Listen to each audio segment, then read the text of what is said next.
Sociology, Psychology, and Social Work Department, Faculty of Social Sciences, as well as the Institute of Caribbean Studies over the Faculty of Arts and Humanities at UWI Mona campus, along with the Peter Tosh Foundation. And we're going to kick off with our first speaker, which very fittingly is the president of the Peter Tosh Foundation, and not only the president of the Peter Tosh Foundation, but also the daughter of Peter Tosh. Actually, the youngest child of Peter Tosh. I'm talking about Nyambi Tosh, who's doing a great lot of work in trying to, not only promote, but ensure the legacy of her father goes on from bounds, leaps and bounds, and on in the future. So because we're running a little behind time, we're going to go right into the program right now. So with a great pleasure, it gives me to introduce the daughter of Peter Tosh, president of the directorate of the Peter Tosh Foundation, Nyambi Tosh. Let's give it up for Nyambi. Thanks.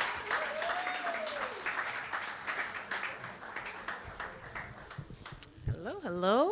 So I just want to thank the university and the Department of Sociology, Psychology, and Social Work and the Institute of Caribbean Studies.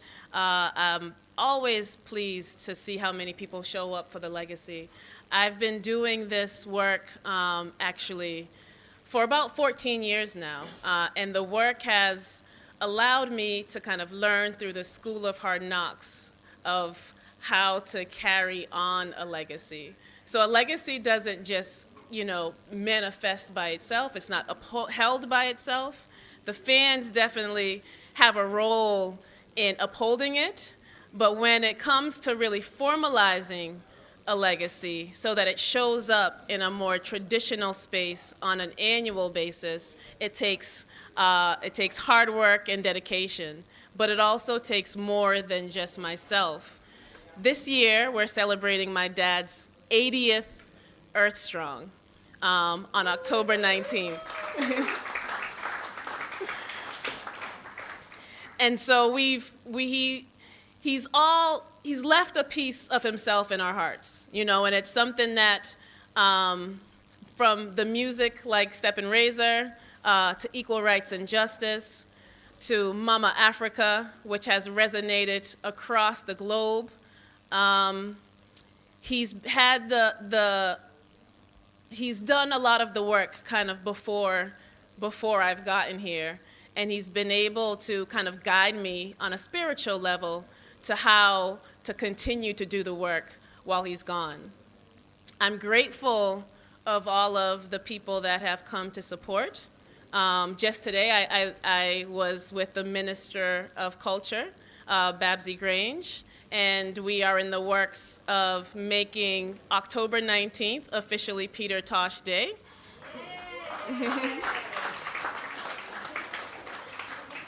And we have solidified a partnership to make sure that every year in October, not only does my family celebrate, but all of Jamaica celebrates with us.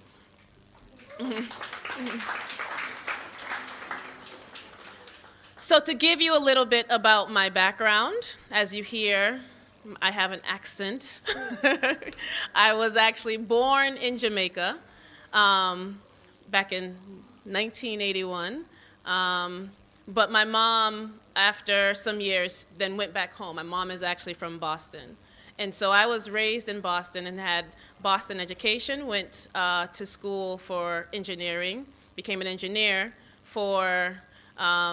was an engineer for a few years before feeling a pull into the area of education. Like my dad, we've had a passion to kind of uplift and inspire young minds. The difference between my dad and I is that I didn't have the gift of a voice to sing with. However, I'm really blessed that I have this platform now to continue that work of educating people. So I taught in Boston Public Schools for over 10 years, and then transitioned in 2017 to do this work full time, because I realized that it really does take a full-time effort. So since kind of taking over the estate in 2009, we've there was nothing. There was no website, there was no merchandise. The music was out there and royalties would go to a public administrator, but there was no kind of concerted effort to actually lay down a foundation and to grow the legacy. And when I stepped in, there's also no handbook on how you grow a legacy. So you go through the trials and tribulations of learning the do's and the what to do and the what not to do, and the people that you keep around and the people that you don't. And all of those people serve a purpose where I'm extremely grateful for. And so since the family has taken over the legacy, we have now have 2.5 million followers on Facebook. We're on Instagram, we're on social media. We have also launched and opened up the Peter Tosh Museum in Kingston, Jamaica. And so that's right at Pulse in 2016. And we've also started the Peter Tosh Foundation, and which I am the founder of, because this work is not necessarily for glory and fame, but I know that my father wanted his work to mean something. He wanted to make sure that his work was part of change and part of touching people's hearts to have an impact in society. So songs like Equal Rights and Justice weren't just written for fun. They were written so that people can be inspired to create change in their own backyards and across the globe. Sounds like Fight On, where he talks about apartheid, where many Jamaicans and people across the world didn't even know what apartheid was. His band members said that, I thought he was just making up a word, like he always does, you know, crime minister and words like that were part of his vernacular. But he served to be really a pioneer in using music as his weapon. And some of you may remember pictures of him with an M16 guitar. He actually hated guns in the real sense, but understood their power in the musical sense and the symbolism of what an M16 guitar can represent. He used his music as his weapon. He fought for equal rights. He fought for the legalization of cannabis and stood in the face of police brutality for what he believed in. He said, how can what God made be illegal? How can we make plants illegal? To think about it, right? Someone says, you know what, out of all these plants in the world, this plant that God made, we're going to make illegal. Instead of taking the stance for us as a human race to educate ourselves and to learn the science behind the different plants. My father was known as a bush doctor, so he was very much aware of the science over 40 years ago. And now we have schools like Harvard and Oxford University and places in Israel studying the plant of the cannabis plant and validating all of the lyrics and legalize it. So when I was listening as a child, I just was like, okay, cool. But then as I got older and I saw, you know, states like California began to legalize it, and then other 25 plus states follow suit in full legalization or medical legalization, and then to see Jamaica on the same path.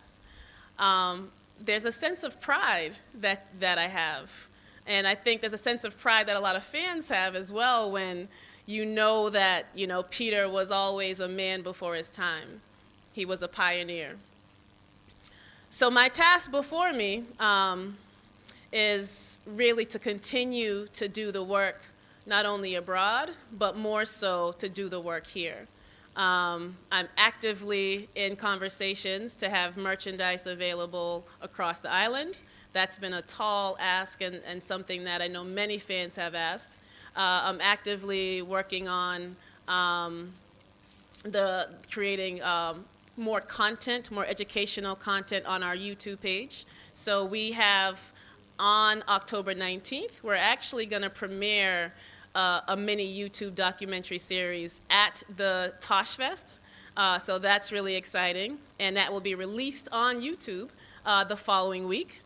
And we're actually actively working on some animations, because one thing I do know as an educator is that we have to make sure that we reach all audiences. I hosted some kids at the Peter Tosh Museum today.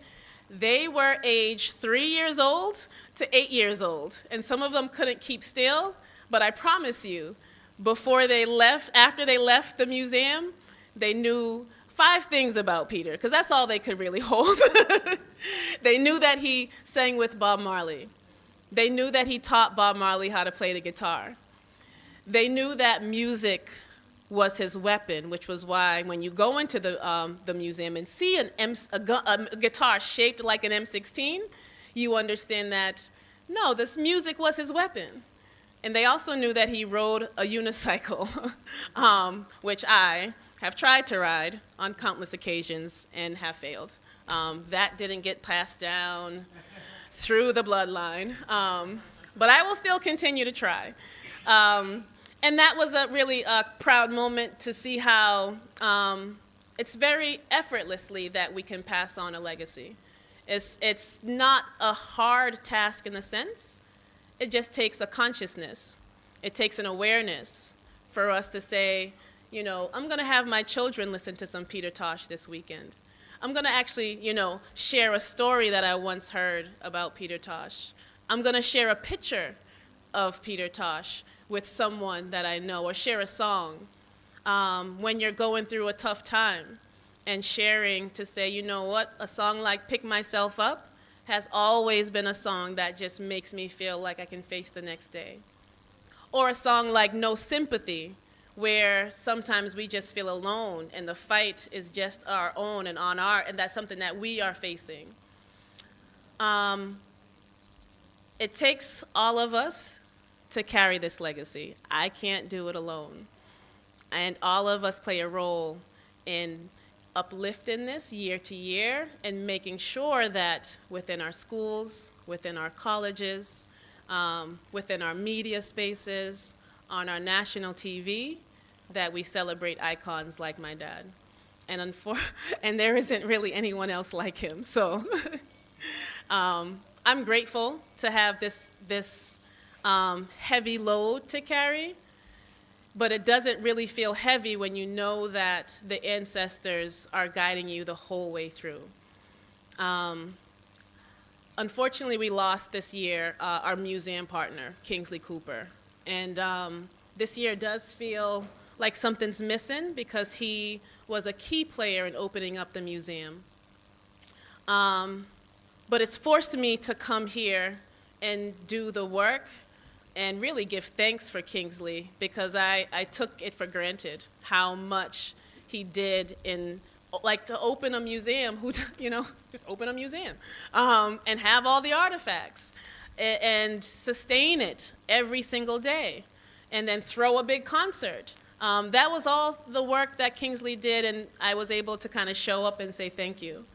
And now, this year, I've had to show up, pull up my sleeves, and get my hands dirty, and meet many people across the country in many different areas, from the head of RJR and the head of IRIFM, and meeting different people at the college, and really building those relationships. And that has allowed us to get the support of the Jamaica Tourist Board for the first time. It has allowed us to get the support and the endorsement of the Ministry of Culture and Entertainment. And so this is just the beginning. And I look forward to celebrating with all of you every single year as this continues to grow. So thank you.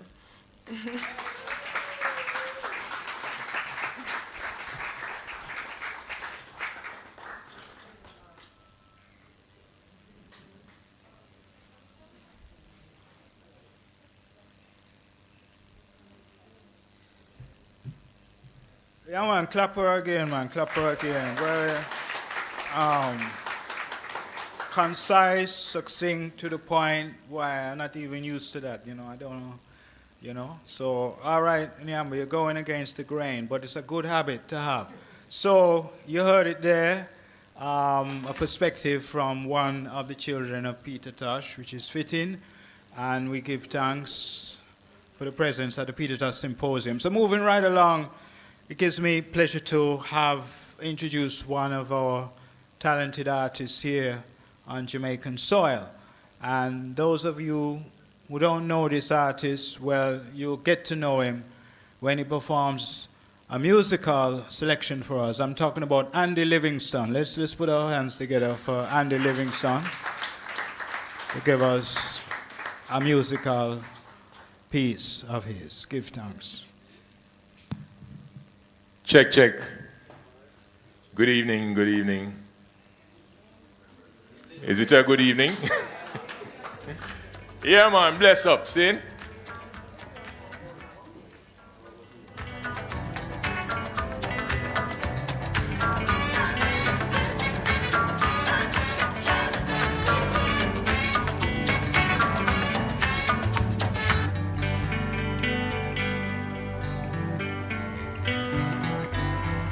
Can I have that from the top, please?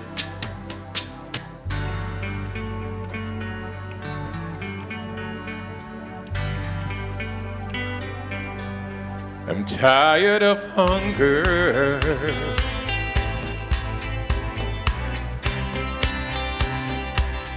Please, can I have that from the top?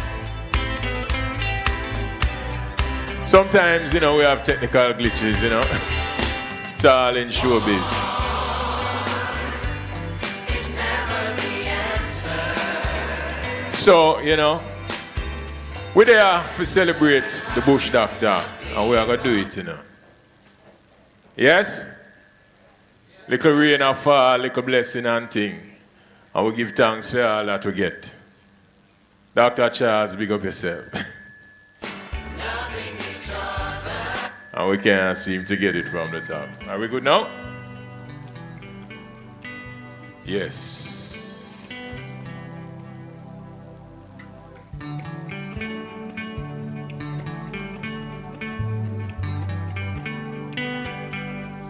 I'm tired of hunger, tired of diseases, and I'm tired of human lives blowing in the breeze. Sick of the bloodshed, I'm really sick of the wars. Hey, the boots on the ground, they never know what the fight is for. So the man with the power, weaving the lies, and the bombs they fall from the skies, and the bullets come falling around like the rain, and the people they feel the pain. Oh, war.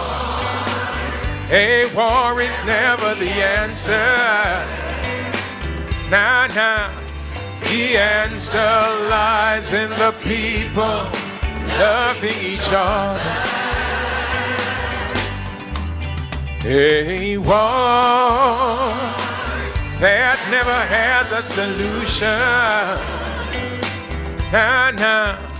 The East and the West and the borders are just illusions. I'm tired of systems that break us asunder, while we're fighting for gold and the land and the oil, we're going under. Hey. But the man with the power, he's fighting for more, and they come and they break down your door, and he tells you he's fighting for you and for me.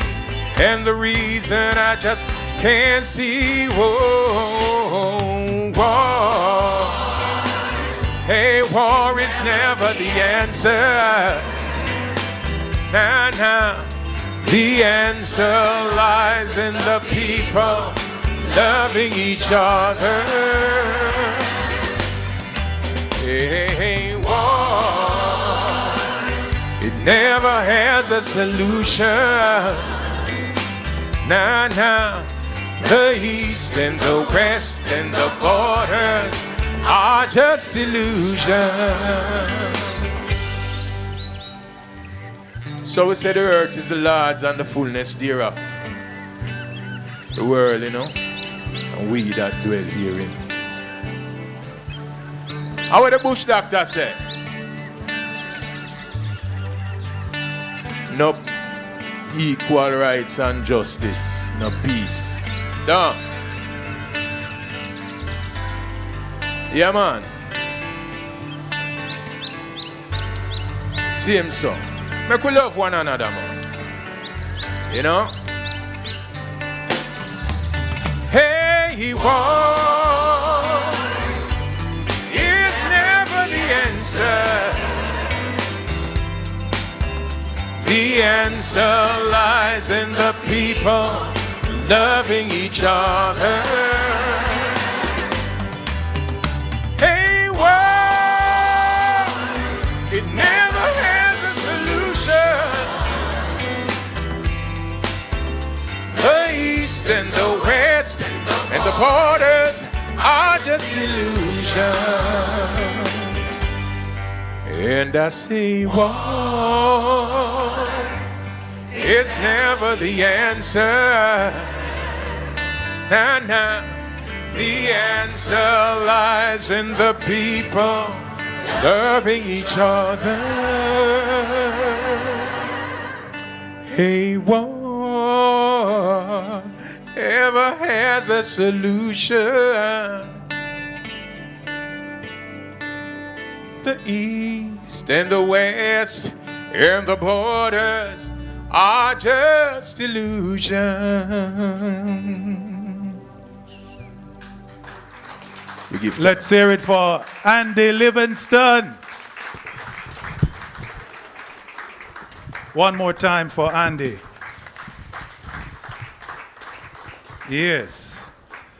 Okay. Good evening, everyone. My name is Dr. Dennis Howard, and I have the distinct pleasure of introducing our first speaker.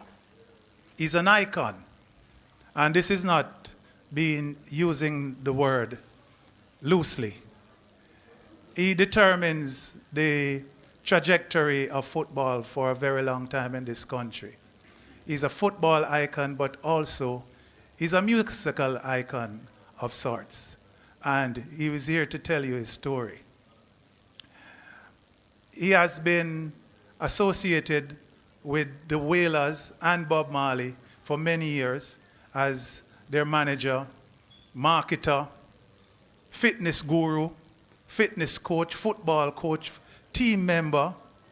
We want to welcome to the stage to present today on an area that a lot of people don't know much about, that is associated with Peter Tosh.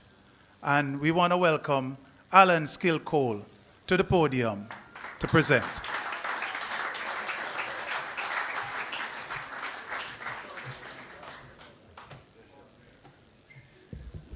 Greetings, everyone. All protocol observed.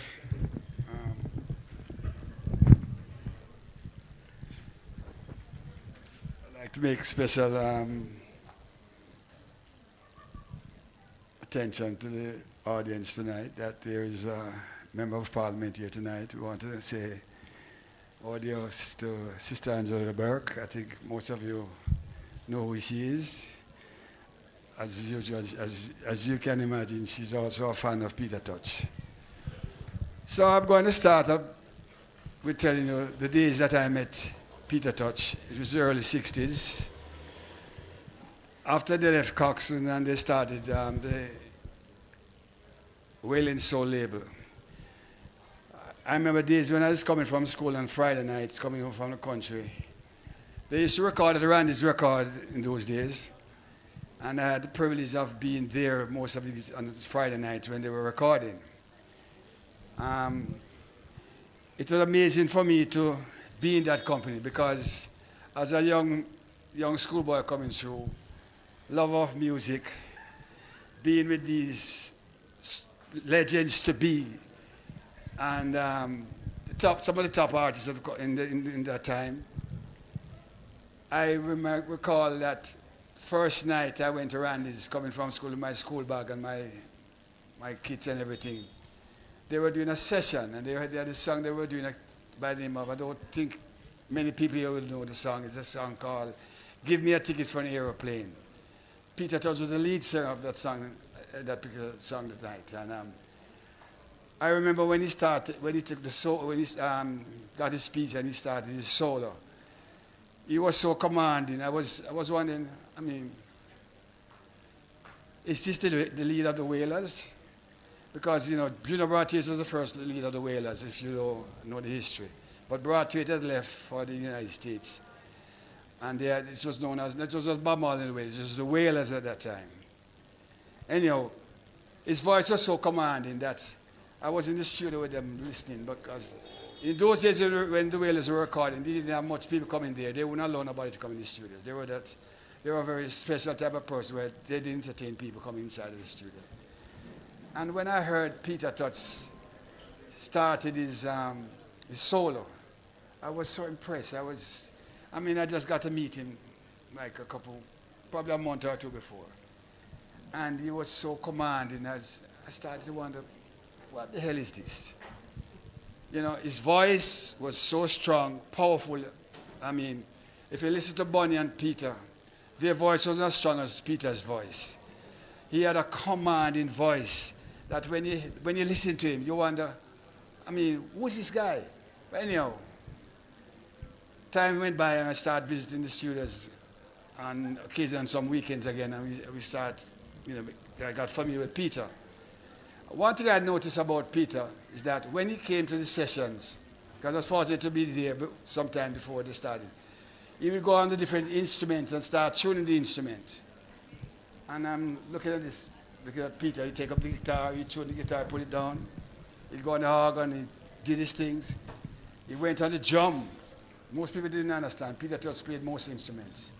He went on the drum and he started playing the drum. That time the other guy by the name of Malcolm, he was the drummer for the Wailers at that time. He passed away. He used to play with the Scatterlights too. So Peter would go on all these different instruments and tune them, and he took the bass guitar and he played the bass guitar. I'm saying to myself, what kind of human being is this? What kind of musician is this? But anyhow, time went by and we became, 1969, I became the manager of the Wailers. That's another history. I can't even go into that. It takes up so much time. So when I became the Wailers manager in 1969, we had this, Bob said he wanted a new label, so he's going to put away the Wailing Soul, because Wailing Soul wasn't getting much play at that time. They didn't have no hit songs on the chart with the Wailing, because it was Red, Gold and Green label. Those who have a history of the Wailing Soul label, it was Red, Gold and Green with 3 hands on it. It's Peter, Bob and Bunny.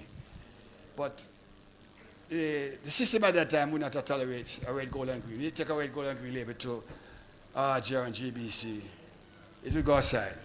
As a matter of fact, they didn't have proper management at that time. So we started Tough Gang now. Bob said he wanted a new label, so we got a guy by the name of Charlie Ricardo to do the logo for Tough Gang. So we decided, well, I said I didn't know about the music business at that time. So this guy, Gary Hall, was the man who really got me involved. How it happened, we were playing over some football over Mountain View side, opposite side of Excelsior. We should go in the evening time. Bob used to come in the evening time. This was 1968. No, 69, the beginning of 69. So we used to go over there and play football in the evening. And Gary Hall was the manager for a team called Real Mona. It was Liga United, just changed from Liga United. So Gary was the manager for Dynamic Sound at that time. And Gary Hall had this experience of being worked at BBC, he had all the knowledge of the music business. So we were there in the evening playing football. Gary Hall was playing park of his car, and I said to Gary, you know this man? He said, of course I know who he is. He said, this is a good artist. I said, okay. So we were there playing every evening, and Gary Hall said to me, Alan, why don't you go and manage Bob? I said, Gary, I don't know anything about the music business. He said to me, I can teach you about the business. I can teach you everything about the business. Bob hit me on my shoulder and I forget, But me say, yes man, let's do it. I said, Brother B, I don't know anything about business. So what am I going to do now? He said, you have to come and play a season for me at Mona and I'll teach you business. Now, at that time, Santos, we were the champion football team in the country. So he said, I said, Gerald, it's a serious decision I have to make. If I'm going to leave Santos and come to Real Mona, it's going to cause a lot of problem. But anyhow, Bob said, come on, let's do it. Come on, I need some help. So we decided to go to Mona. We used to go there every evening now, and Gary started to teach me about the business. So then came the idea that Bob said, a new horizon, Tough Gang. Did the logo, Tough Gang. I started knowing all about prime time, how many times you got to get plays, when you got top 10, top 20, everything. I knew the shops that made up the charts, everything. I mean, he taught me everything about the business. So we decided to start the label with a song called Trenchtown Rock. So we went to studios at Dynamics and we did Trenchtown Rock. And Trenchtown Rock became the best seller for 1970. Sold over 40,000 copies. Song of the Year in JBC, number 2 song on RGR charts. It stayed on the hit parade for 40 weeks. And we started rolling. Now, we started having quite frequent sessions because when this song got that type of promotion, they were starting making some money. They were workaholic. These 3 guys were workaholic. When I said workaholic, they would go to studios 5-6 times a week, and they would work, and they were professionals, I can tell you that. But the amazing thing about Peter Tosh, this is what I want to tell you about. Whenever we go have a session, if we had a session at 3 o'clock, Peter Tosh would be in that studio by 2 o'clock. We always tried, me and Bob always tried, and Bonnie said, we're going to go to the studio before Peter. We never, ever could go to the studio before Peter Tosh. We tried our best to say we're going to beat him. Me and Bob said we'll make sure we'll be in the studio before Peter. We went there. Peter was down inside there playing the organ, playing this, tuning the guitar, took Bob's guitar, tuned it, took the bass, everything. So it was hopeless. And we had numerous sessions. When I say numerous sessions. And we weren't able, at no time at all, to go to that studio before Peter Tosh. It was amazing. He was a professional at the highest level. He was a musician at unbelievable. I remember we did a show at Nuggets for the Needy. Most of these people here remember Nuggets for the Needy. We had a show at Ward Theatre. I think it was the last time they had a show with Royal Orange as the MC. And that night, after the night, it was a Saturday night at Ward Theatre. No, it was a Friday night. So the Saturday morning, we went back to we had the shop at Beeson Street and King Street. So I said to Bob, I want you to tell me something. He said, what? Yeah, light a spirit. He said, I said, tell me something about Peter and Bonnie. How do you see him? Bob took the spirit, light it, and he sit down and blow his head. He said, Peter Tosh, one man with too much talent. Too much talent. I said, what do you mean by it? He said, you don't see the man. He plays every instrument. Every instrument. He knows everything. When the Mellotron came in, Peter Tosh. When the synthesizer came in, Peter Tosh. He had that gift. He was such a fantastic musician. I don't think I can ever put his equal any musician in this country. Put him on the showcase as I put Peter Tosh. He was brilliant. Brilliant.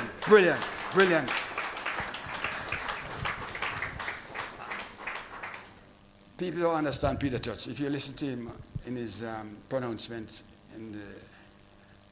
on tapes and things like that, you would think that this guy's a monster because of how he comes over to you. But deep inside, if you get to know him, he was a sweet, charming young man. You'd never believe it. Of the 3 Wailers, Peter Tosh, in that period of time, was the guy who, when we were out in front of the shops in the daytime, he would stand up with, sometimes he had a stick and he'd stand up. And when the ladies were passing, Peter Tosh was a guy who knew how to approach a lady. Of all the 3 Wailers, the other 2 were very conservative. Bonnie didn't speak much, Bob at that time didn't speak much. But Peter, when he addressed a young lady, she's going to stop. And I'm telling you, she's going to come back to the shop the next day. That's the type of person Peter Tosh is. He had that knock. And I remember Bonnie made a statement one time, and it caused a little frown with Bob and things like that. He said, he said, I don't know if you understand, he said, fleshy dread. Meaning, fleshy dread meaning that he was what you call a girl's man at that time. That's what he meant. And so Bob came to me and said, joked me and said, you ever Bonnie said? So I said, Lord that man, Bonnie so grow up. But he would never talk to them let Peter hear it because, if he said it and Peter heard it, it would have caused a little. So anyhow, he always said Peter and the rest of us were fleshy. But Bonnie was at that time, he hadn't grown up, as Bob would say, he hadn't grown up yet. But Peter Tosh was that man. When he spoke to the young ladies, I used to stand by him, I used to laugh. He had that knock. He knew how to address a lady. Because of how you hear him talk on the radio and things like that. When he spoke to a young lady, she's going to come back again. He had that touch. It was something special. My personal thing about Peter Tosh is that of all the musicians and of all the artists that I've been associated with during the years, he was really unique. I mean, listening to Peter Tosh and knowing the person who he was, it's a completely different personality. He was a man that anything he said, he meant it. He would talk about, I used to call him Mr. Legalize, by the way. We call him Mr. Legalize because he was the first, person at that time who would say, man, I'm not hiding my spliff. We were driving a car going to the stage show. Peter Tosh would like that spliff and we come to the police. We say, Peter what? I say, oh, I got this, man, if I lock me up, whoa, God make this. Me not let it go. And Peter Tosh, police come and said, so me speak for the boss. Me not hide it, God, this, for free. That's how he spoke. And they let him go. But he had a confrontation one time with some police in Hertfordshire. We probably don't know about the history. Because he was bent on and what he said, what he meant. He was not going to throw away the spliff. And the police were telling him, throw it. He said, me not throw away this. It caused that friction. And it got a little bit rough. And he went to the jail for a couple of hours and went and took him out of the jail and things like that. But he was a man of conviction. And he was somebody, when he said something, he meant it. Amazing thing about Peter Tosh, he was a Pan-Africanist. And he understood the history, where he was coming from. And you'd never forget, he always lived the life and remember his past. Whenever you're caught talking about Africa, Peter Tosh would get involved and he started quoting history and going back to days and tell you when the days of, he would talk about Marco Polo and those people, and he would say, they are criminals. I remember he wrote a song about, you probably know the song I'm talking about. And he would say, these guys are criminals, Alan. And he used to talk, and he said, imagine these things, that these atrocities that these guys committed, and the world accepted them. And imagine, there's so much great Africans that did so much for their people, and you never hear nothing about them. So he was, he was a convicted human being. He knew where he wanted. He knew what he wanted. He knew what was expected of him. And he kept on that line. He lived the life that he wanted to show people who he was. And he didn't care how you think about him. That's him. He was a real man. And I tell you, of all the, with due respect, with all the three whalers, I think he was the most pronounced of the whalers. He didn't hold back. I remember 1973 was the year we had they had just 72. They went to they signed a contract with Chris Blackwell to do a 7-album deal, and they went on this first tour in England, but the conditions were poor. They didn't have proper water. It was cold. They didn't have a heating system. Peter decided that he's not into that type of thing. I'm going home. Bonnie joined him, and the tour was aborted. And it caused a lot of friction between himself and Bob, and you know. Because I remember I went to Brazil that year, and I got a letter from Baba. He was telling me that, well, Peter leak out because he didn't like what was happening, and he don't know what is the future of the Whalers, but when you come, we talk. So when I came home back, 73, we had this, they said, we want to come to some conclusion with Chris Blackwell. So they said, well, you're still the manager. Let us call a meeting with Blackwell. So we asked Blackwell to have a meeting at Hopewell at the time. So the four went to meet with Blackwell in his office. That time in Ireland office was 56. And we went inside there and we sat down and I started chilling myself. Chris, Peter and Bonnie said they're not recording no more for you. But I'm just saying that because that's what they say. So here they are, let's come to a conclusion. Well, Peter got up and when Peter started blasting, I think Blackwell was going to collapse because he was hitting him and he was hitting him. And when I say hitting him, I mean with words. And he was saying, you don't respect people. You don't respect us. Now you take a group like my group and you carry us to England, and he was talking about the condition. I said, you don't respect us. But I think what really happened at that particular time in history is what Blackwell, at that time, Jimmy Cliff was our superstar. He was Ireland's top recording artist. And Blackwell, at that century, they were doing this movie, The Harder They Come. So most of the emphasis was mostly on getting that to with Perry Hensel. So he didn't pay much attention to the Whalers. He gave them £5,000 to do 2 albums. They did Catch a Fire and Burning. And then they didn't do no promotion in it. And the tour was well supported and all of that. So because I said he had other options. And at that time, I don't think he understood the Whalers, how powerful a group they were. And Peter started to mention it, and Bonnie got up at the same time, and they started driving and said, you take us for some whatever, and all kind of thing, not for public disclosure right now. And he said, and I was there, and he was, as a matter of fact, one interesting thing about what he said to Blackwell, he said, by the way, you're not Blackwell, you're Whitewell. How can a white man like you come? I'm sorry if I said it. He said, how can a white man named Blackwell? And he started clamoring Black, and Chris Blackwell was just standing like this, and I said, oh my God, I said, this guy look like he's going to crucify these guys for this. Because I know, I got to realize the type of person he was. And Peter was nagging and said, I am not recording no more for Ireland. Bonnie got up and said the same thing. But Bob sit down, he was like this. Bob didn't say nothing. So we came out of the meeting with an understanding that, and as a matter of fact, what he said to it was amazing. He said, the Whalers is not mash up as people think. We are still Whalers, but I'm not recording for Ireland Record and things like that. Now here was another episode now. We had this show coming up. Steve had this production for Anthony Spalding for the Trenchtown Complex, the opening of the Trenchtown Complex. And Steve came and said to Bob, we'd like to do the show and we'd like you to come and perform. It's a Marvin Gaye show. But we want Peter and Bonnie. Bob said, I can't do it. He said, this is the only man who can do it. So I said to Steve, he said, I can't get it together. No problem. So I went to Peter. At that time, Peter just bought his out at Subsidy. I went there. I used to call him God of me. I went out there and he was playing his guitar and I said, oh, I have a show, you know. He said, where? I said, Trenchtown. He said, right away, boss. He said, oh. I said, well, I just started recording Natural album with Bob, Virgin's Origin. But the promoter said, if the Whalers are not on the show, there's no show. Anyway, we got Peter too, and everybody decided to do the show.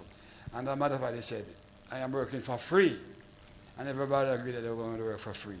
Because Peter Tosh said, Trenchtown, I'm going to work for free. And it went that they did the show for free. Then came now the Michael Jackson show. The promoters, it was Chester McCullough came and said to me, well, you know, we want to do this show, but we have to have Peter and Bonnie on the show. Bob said, I can't do it again, I can't do it, you know. And this man can't do it. I went to Peter. And I said to Chester, you can pay them? He said, sure, no problem. I said, I guarantee. He said, yeah, no problem. So I went to Peter, went back to the industry and said, Peter, we have this show. He said, everything in order? Management? I said, everything in order, don't worry. When is rehearsal?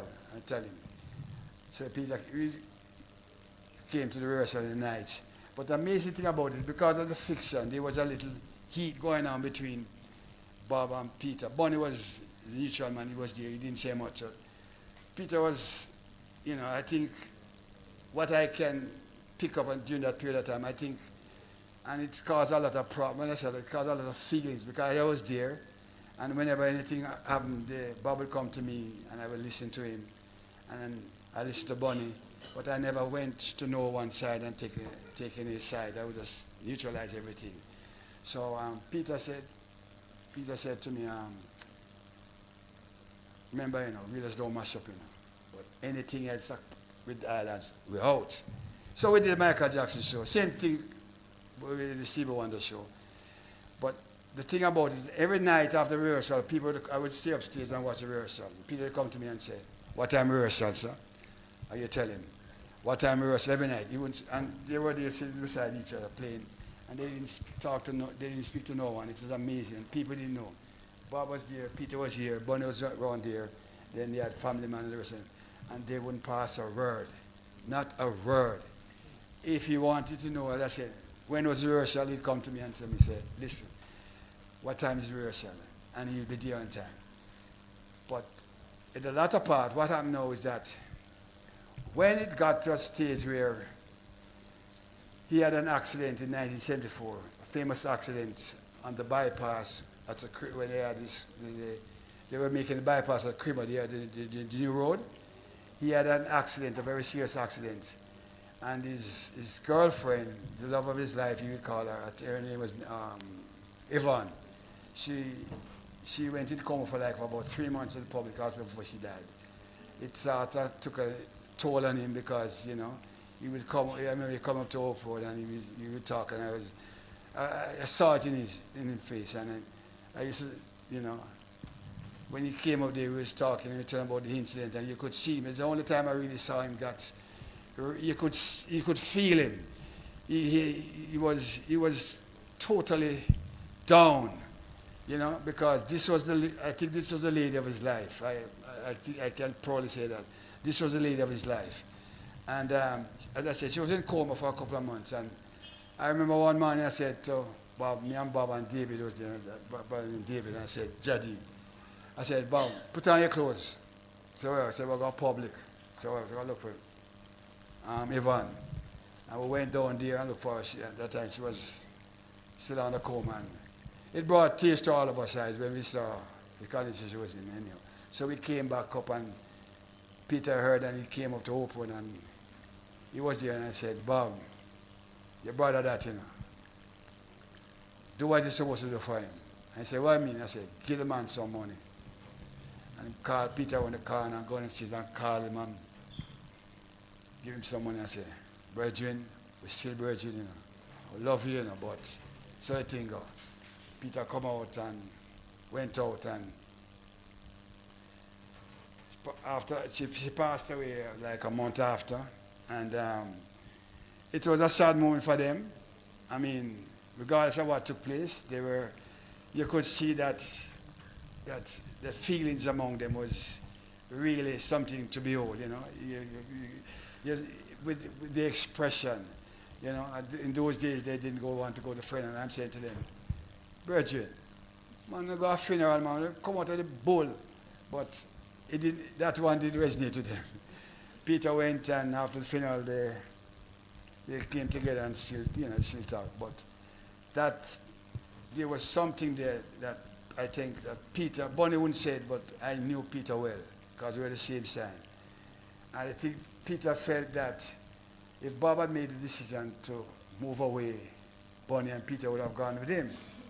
Now the two of them decided, say, they're not going back to this, to Blackwell. And I think Peter felt that he was betrayed in a sense that Bob should have gone the way they did. And I think it caused a little bitterness over the years.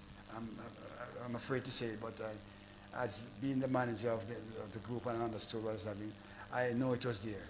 Because it keep lingering, because I remember when Bob came to Addis Ababa to visit me, And we went into the room, myself and went into this room. The first thing he said to me, he took off his shoes and showed me the incision that he got on the toe, because I remember when it started the first time we were playing football. And then he said to me, draw back his shoe, put on my shoe, and said, boy, I don't want Peter around the boy, I don't understand Peter. Peter lick out against me. So I said, you know what, forget that. When I come there, we talk to Peter, don't worry. Because I knew where he was coming from.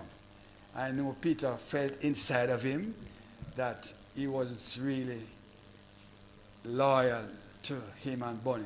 But, I mean, history has proven how it went. And, you know, there's a thing called destiny. And sometimes when you look at it, and as a man who was there, I sort of really felt it, because I knew the love that was there, and the individual. They were very talented people, but I mean, it was just, to me, it was heart-burning to know that this really went on for such a long period of time. One thing I can tell you, and it's very important, is that during the period when they were apart, anytime Peter came to Hope Road, I remember Bobby say, somebody did say, Bobby come and say, boy, your brother come, you know. I say, oh, that? The Great Touch? He used to call Peter the Great Touch. I say, what? I say, come look. I say, well, come look for you, man. I'm not come look for you, come look for you. So I say, what do you mean come look for me? Come look for the whole of it. I say, Peter, come and look for you. Long for see and thing. And I said, so I say, wait, I say, give the man some money. And he'd go inside and come out and give Peter a check when he didn't have the cash. And Peter just hug him up and gone. And I said, you're virtuous for life. He said, that is true, but boy, sometimes he said something I can't take him. But that's Peter. Peter's not going to hold back. Regardless of how you think, I mean, he's a man.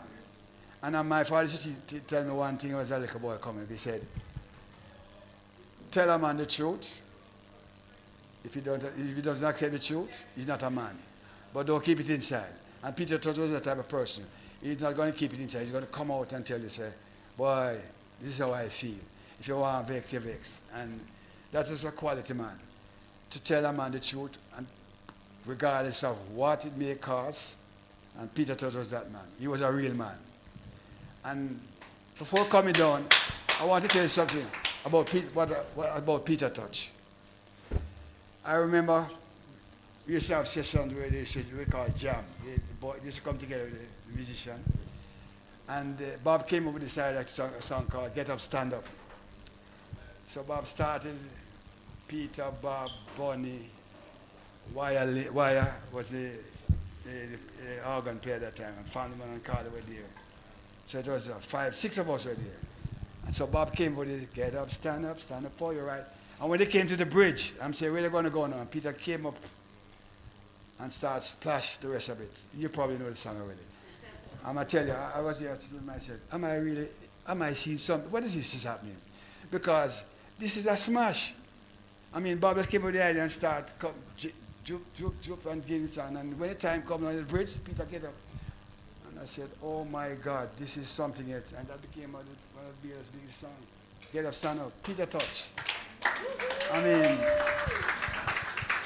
what a talent. What a talent. What a talent. I'm so proud to have known the man. And I think he was special. Say what you want to say about him. Outside here with his pronouncement, he's a different man when you get in front of him and talk to him. He was warm. He was somebody you could talk with. And he was lovable. Especially the ladies. He knew how to speak to a lady. And that was the thing about Peter Tosh.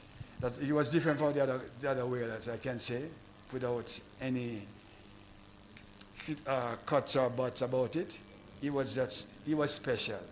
And Marley was special too. I'm not going to say that. Bonnie was special. But Peter Tosh was something special too. And the world should know that this was somebody who was ahead of his time. Peter Tosh was ahead of his time. And if you want to know the type of person he was, just come to a session and you see it. And it's not possible now, but having been there, so many sessions with them, and remembering the type of person he was. I can never forget a Peter Tosh. Whenever I listen to his music, I remember him. I vividly remember him. The man, you can never go to a session before him. It is just amazing. We tried it. I remember we tried it one day at RJ. Me and Bob said, we're going to be there for Peter, you know. I said, come. And we went there like about 45 minutes before the time. And when we went there, we said, we have Peter. I have Peter. I go inside Peter inside a long time, sitting and play the guitar and a tune. I said to the Bob, we can't try it again because Peter come from so far and we come from so near. And we can't beat him. Let's forget it. Professional. Peter Tosh. So I could go on and go on and go on until there's so much about this man. But time won't allow me. But I'm really happy that you asked me to come and say a few words about Peter Tosh, the ultimate. I was proud to have met Peter Tosh. I always honor him, I always remember him. And he used to see him parish as my father. And I used to talk to him about that. We used to laugh and say, yeah, your father come from West Point? I say, yes. He said, wow, food parish, you know. He was always proud of his background and things like that. And something that I'm going to share with you. When Peter came to town, you know, Changetown. I want to tell you about Peter Tosh in Changetown. As a young man, when he came to Changetown, you know, the country boy, in those days, they're coming from the rural area. They come to Changetown. You had some guys who were, they call them bully. And this guy used to take a set on Peter. They call him Chat him out or something like that. Bob wrote a song about him, Mr. Chatterbox. He used to take a set on Peter Tosh and call him a country boy, you can't sing. And the first time when they did Simmer Down, one of the brothers went to him and said, hey, you boy, you're about country man, you used to do a tune here. Because Coxsone used to come in the air and they used to play the songs before they were released and pre-release.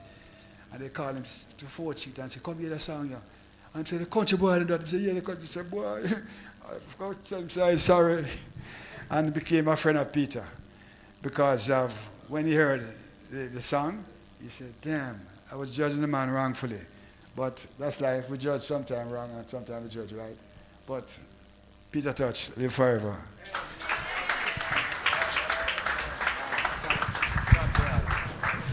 Yeah, man.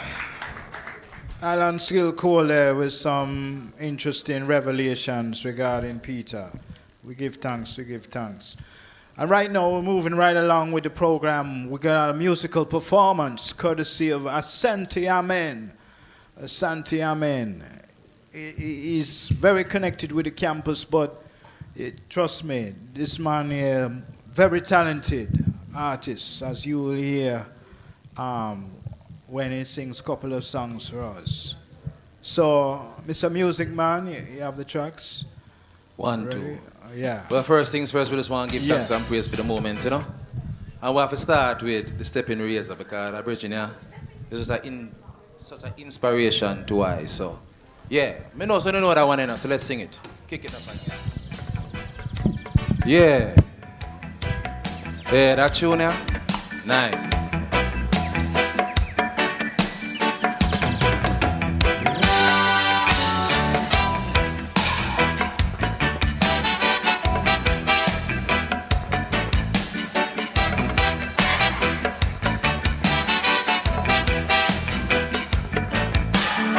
Down in Jamaica, close to Mandeville, back up in the woods on top of the hill, there stood an old hut laid of earth and wood. There lived a country boy named Johnny B. Good.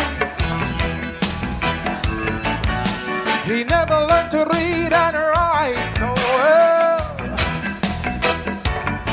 but he could play his guitar like a ringing a bell.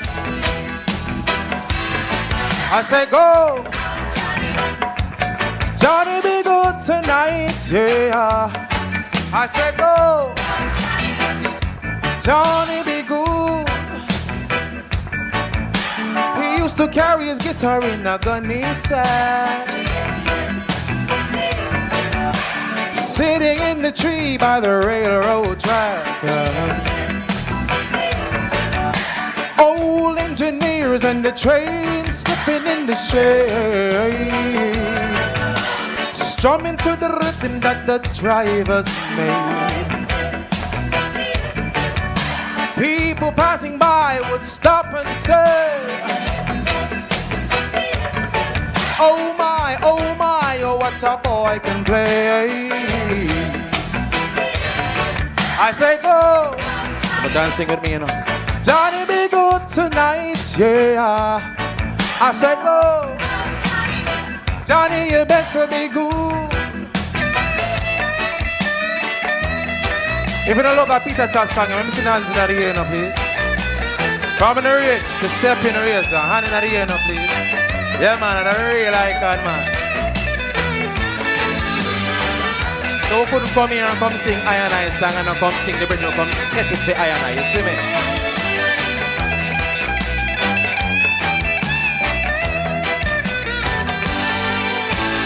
Mama said, son, you gotta be a man. You got to be the leader of a reggae band.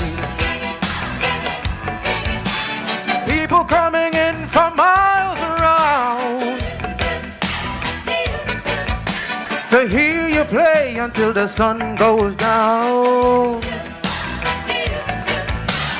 Boy, someday your name will be in the light,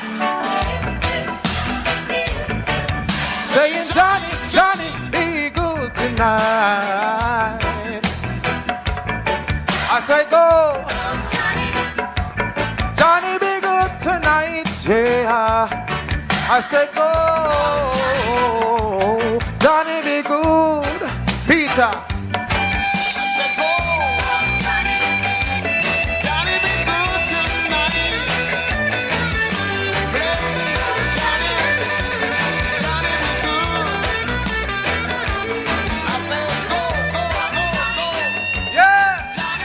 For I and I and I.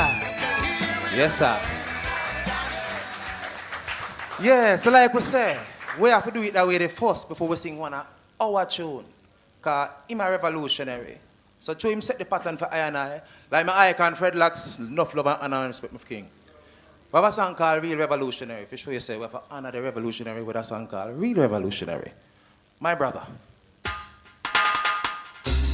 So for those who know I&I music, you might know this tune. But for those who don't, please get familiar with it. One Perfect Love. If you're afraid of the truth, it will beat you.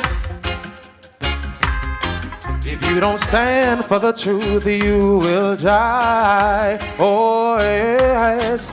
If you're afraid of the truth, it will beat you. Oh yes, yes. If you don't stand for the truth, you will die. Fighting single-handed with music, roots rebel music, breaking the chains, setting captives free, and life rock of Gibraltar. I man will never falter. Once Jah is with I fear no guy. Come on, a real revolutionary, real revolutionary, real a revolutionary. Come on, a real revolutionary, real.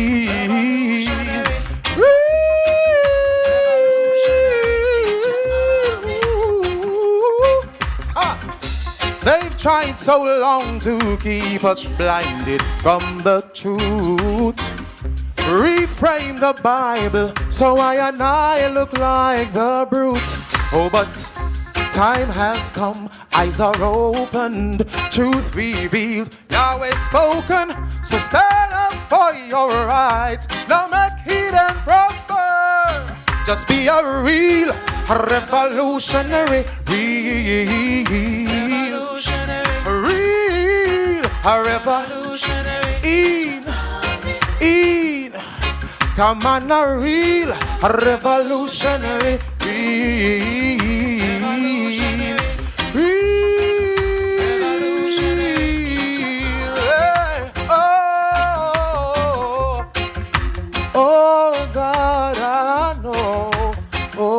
Oh God, I know nothing without you. Give thanks and praise for the time. Give thanks and praise for the energy and the presence. One perfect love. My name's Asante Amen. Ja.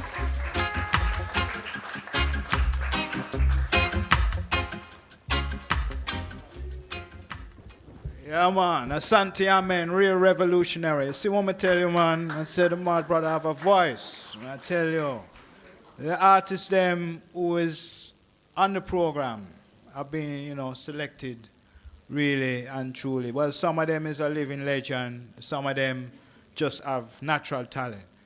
I'm going to see the head of the department of Institute of Caribbean Studies over in the back, David Goss. Give you a big up there, so. Still, yeah, man, go on through. Yeah, man, we are look for some money next year, though, All right, I'll say that in advance. All right, so right now it gives me great pleasure to introduce a special guest coming from the continent of Africa.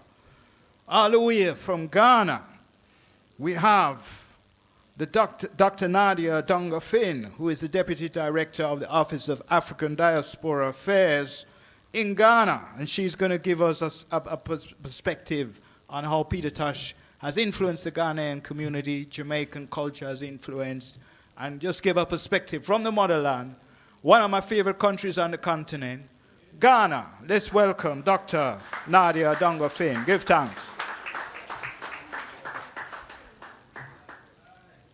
Good evening, everyone. It's a pleasure to be here. I bring you greetings from Ghana. How many of you here have been to Ghana? How many of you are ready to come back to Ghana? Good. I'm happy to see that. It's an honor to be here, invited by the Tosh Foundation. And honestly, I am so overwhelmed because, growing up, all we knew was reggae music. And so who would think that one day I will have the privilege to come here and represent my president? So my President Akufo-Addo, some of you who have heard him speak, many of his speeches has always quoted Peter Tosh. And so when we got the invitation for him to come here, he was excited, looking forward to coming. And so when, things happened and he couldn't make it and asked me to come, I was very privileged to come and stand on his big shoes to speak on the impact of Peter Tosh's music in the continent. As I said earlier on, reggae did not only start here in the Caribbean, but also made its way to the continent of Africa, especially Ghana. And part of our freedom fighters, the earlier parts of our Kwame Nkrumah, the people that helped him to gain independence for Ghana was mostly led by, some of the Caribbean scholars. And so we have the Padmore, we have Marcus Garvey, we have a few others, and now it's an honor to say that we are looking forward to celebrating Peter Tosh back home. And so I'm sure you'll be getting the invitation, and when that time comes, please jump on the boat. Whichever way to get to the continent, it's visa-free. You don't need visa to come to Ghana. And so you just have to pack your bag, watch out for the dates, and come celebrate with us in Ghana. I thank you very much for your time, and I look forward to celebrating the rest of the week with you. Thank you.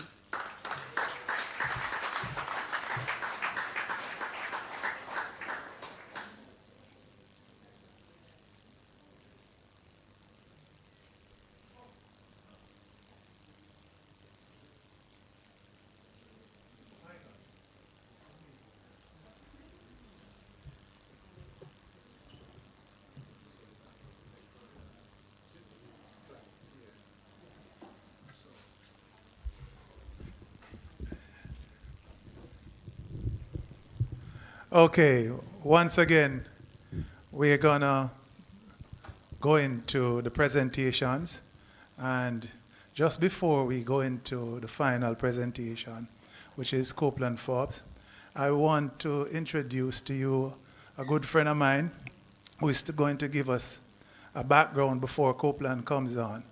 He is the professional in residence at the Institute of Caribbean Studies. He's also an adjunct lecturer at the CARMAC, the Caribbean Institute of Mass Communication, or Media and Communication. That's the old name. That's when I went there. So this person needs no introduction. He's a journalist, he's a writer, he's a creative industry consultant, he's a media executive, and he has been bestowed with the honor of Order of Distinction for his work in communication and broadcasting and culture. Ladies and gentlemen, our honorary lecturer, Mr. Clyde Mackenzie.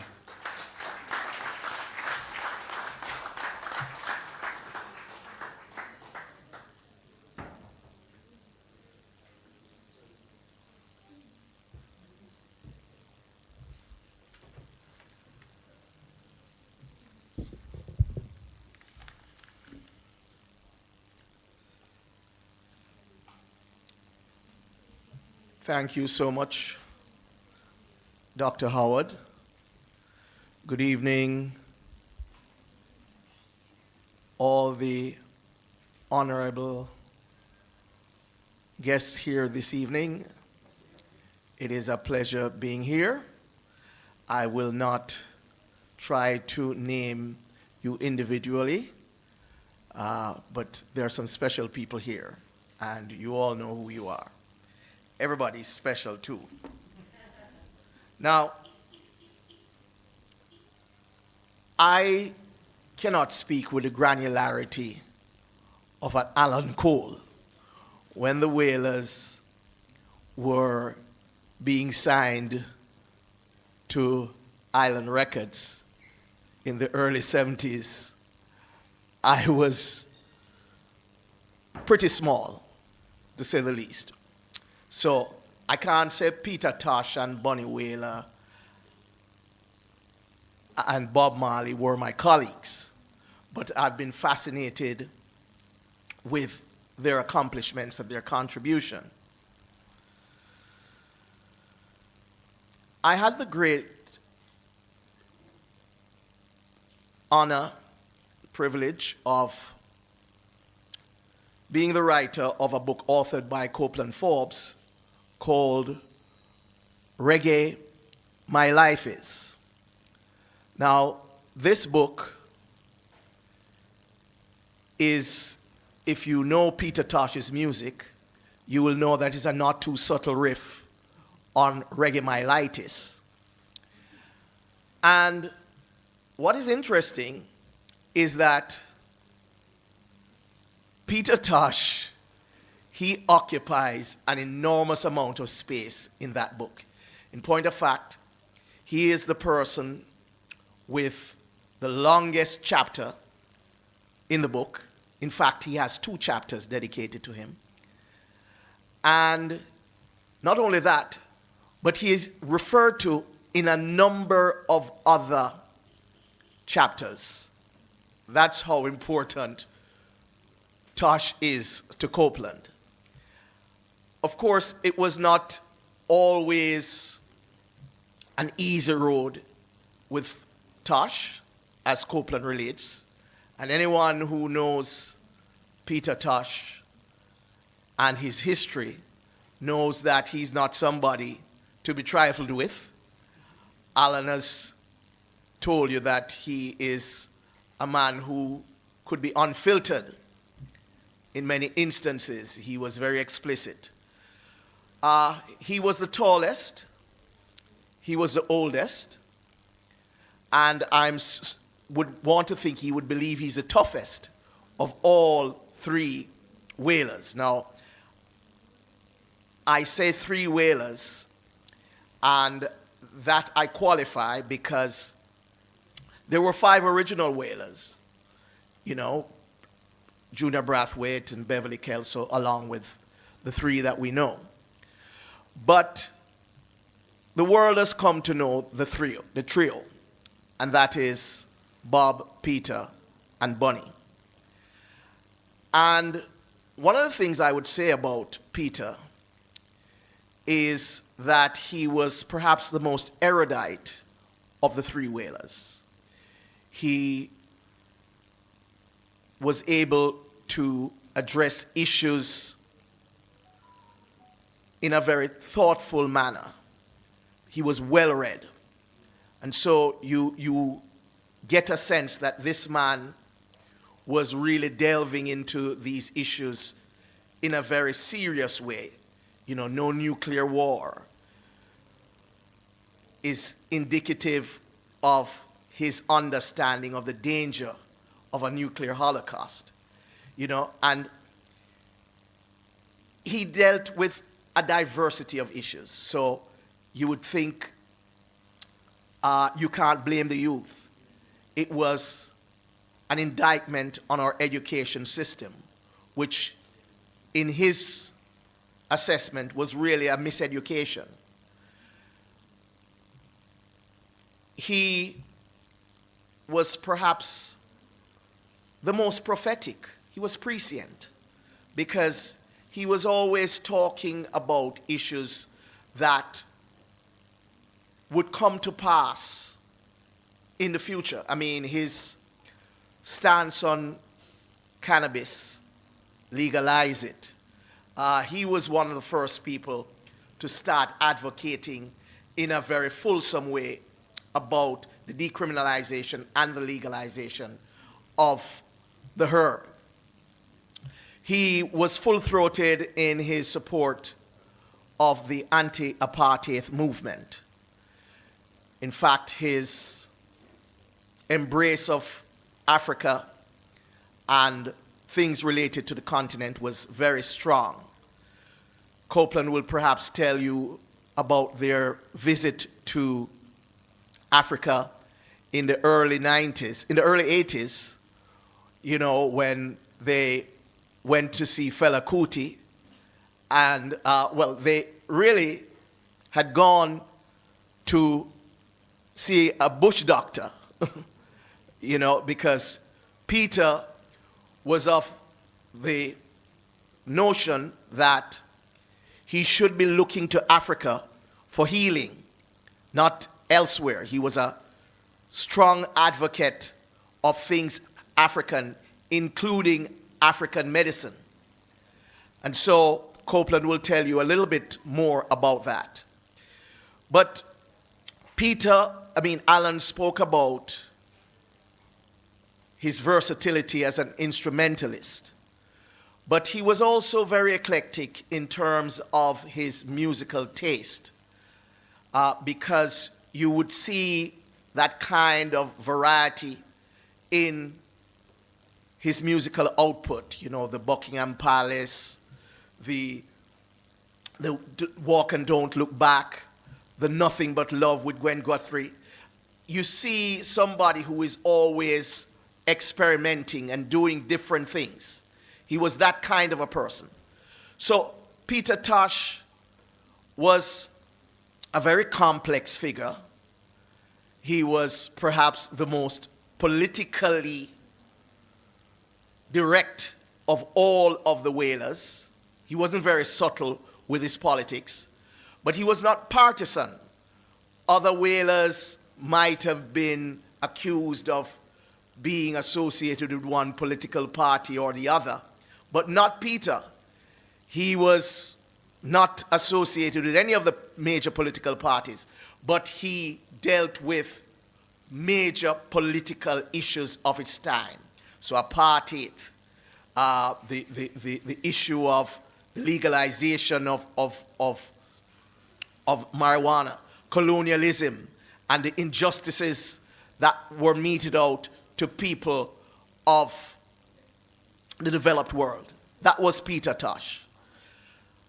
I could go on to talk about other aspects of his persona, but I'm going to leave it to Copeland, you know, and of course Alan. They are able to give you a much more granular kind of experience of the man. But he was an interesting character. He was bold. He was not afraid of saying what he thought. And, he gave himself all of these monikers, the stepping razor, the bush doctor, the mystic man. He was so many things, different things, maybe to different people. But I think it is important that we celebrate Peter Tosh because he's an important member of that iconic trio. And by himself, he is a powerful exponent of our music. We could talk about the difference in terms of the trajectories between him and Marley and what happened and, who he was signed to and all of that. But that's for another time. So it is my great pleasure to have been able to contribute to this session. Thank you very much.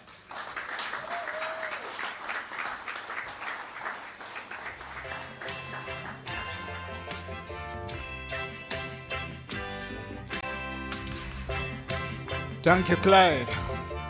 And so that gives us the prelude for a reggae aficionado, reggae historian, a great storyteller. None other than the author of the book, Reggae My Life Is, Copeland Forbes. Copeland Forbes. And just as Clyde had indicated, and I'll try and set the record straight, so Copeland is the author of the book, Clyde Mackenzie is the writer.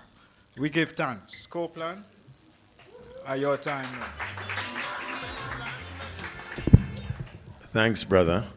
I'm going to make it like this because we're against time, and I had prepared something spectacular, but I'm going to have to cut it down, right? Anyway, just a reminder, the book is on sale in the back there, so don't make it slip away, right? Good evening, ladies and gentlemen, brothers and sisters, and I'd just like to welcome all the foreigners who are here, all the people from out of town, people who are coming here for the first time, because this presentation that I'm doing is the first in 9 years. The last one I did was 2015, and it's going to be the last one in Jamaica for a number of years, because next year I'm going out on the road on a tour titled Reggae My Life Is Setting the Record Straight. I should say special welcome to my dear friends from the government. I remember when the former mayor of Kingston called me and said that they have a citation to give to Peter Tosh for his hard work and what he stood for in the legalization of marijuana. And they want me to come down to the Ganja Growers Association meeting downtown. And I took Peter's sons with me because I said it's good to have his sons there to share this. I didn't want to go up there and just be taking a certificate.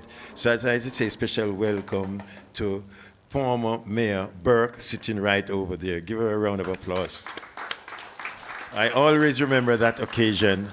And her husband is a very well-known person in the political field. Okay, I'm going to move along quickly. And a lot of stuff will be on the screen there. Now, much people may not know much about me, right? Yes, people say you can't talk, that's all they can hear, right? But I have to attribute my talking for the exposure I got from a youth, 13 years of age, representing Jamaica on international stage around the world, right? Traveling with His Majesty, traveling with the royal family.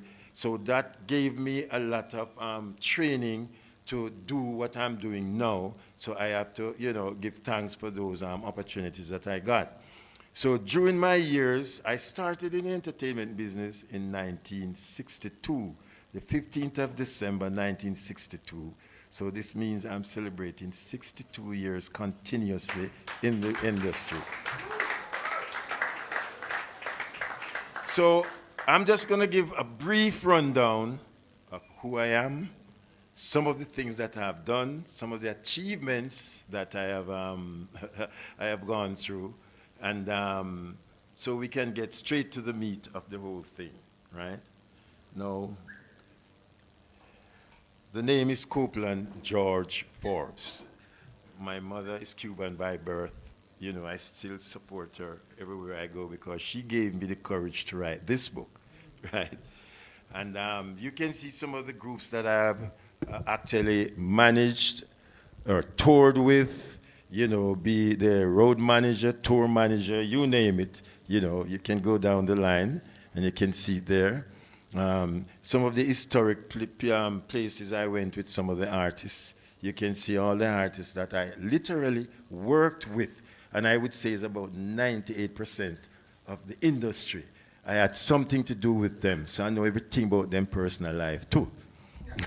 Right? So as we go along, you can see it. This is some of the historic moments that were shared, right, while touring with all these artists. And you can see Peter Tosh with the Rolling Stones tour in the 70s, right? Peter Tosh, when I took him, I was the one that took him on his first ever trip to Africa in 1982, and his last trip to Africa in Swaziland in 1983. And as you can see as we go along there, some of the other things that are notable that I was involved in and I played a great role in. I'm not going to go through them one by one because we don't have the time here.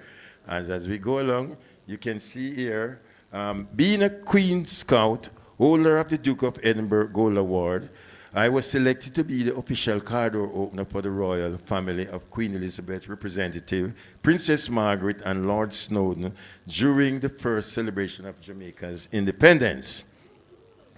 During the first official visit of His Imperial Majesty Emperor Haile Selassie to Jamaica, I was again selected to be His Imperial Majesty official car door opener.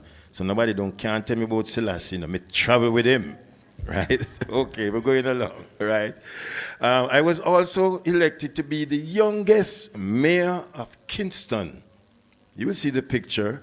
I was telling my mayor, former mayor over there when I met her, that I was the first youngest mayor of Kingston, but for a day when I was 18 years of age in 1985, right? And as we go along, I was also the first Jamaican, the first Caribbean to appear on the biggest black television show in the United States called Soul Train. Right? I was representing Jamaica and the music culture, traveling with Johnny Nash, who was then called the King of Reggae because he was just singing over some of Bob's song. But because he was a black American, he was getting the airplay, right, singing Bob Marley's song. So as we move along, there you can see on the left side when I took Jimmy Cliff to his first African tour of South Africa.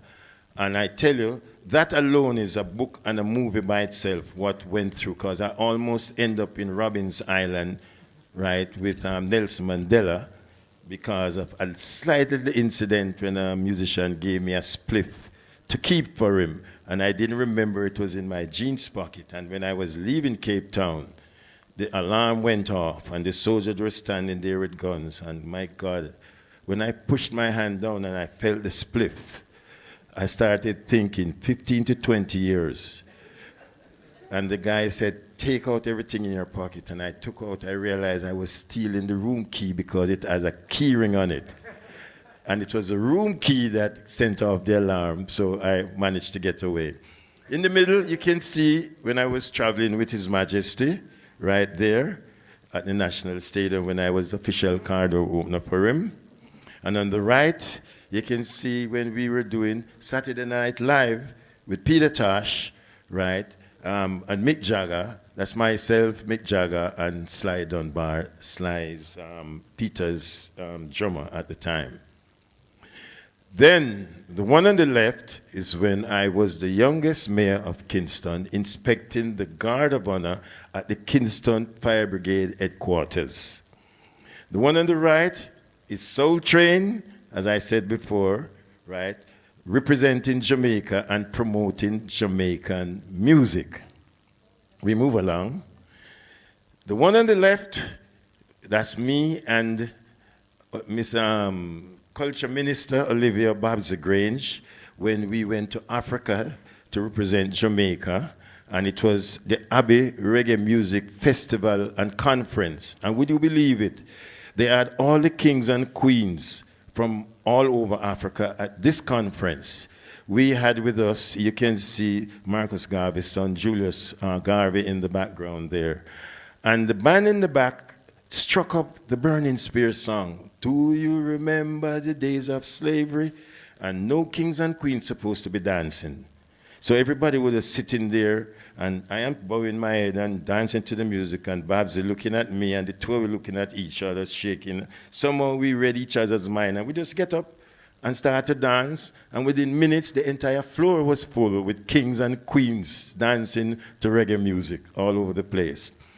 The one on the right there is myself at the White House. Some people may not know this, that when Barack Obama was elected president, I was called to put a reggae package together to go to the ball, and I took with me an artist named Coco T, who wrote a song for Obama, and then Marcia Griffiths, who has the electric slide sliding all over Washington, and we went to Washington and did the ball. Matter of fact, I should tell you, I already got a call that should in case, at least he said he knows Camila is going to win, be prepared to get a package to come again.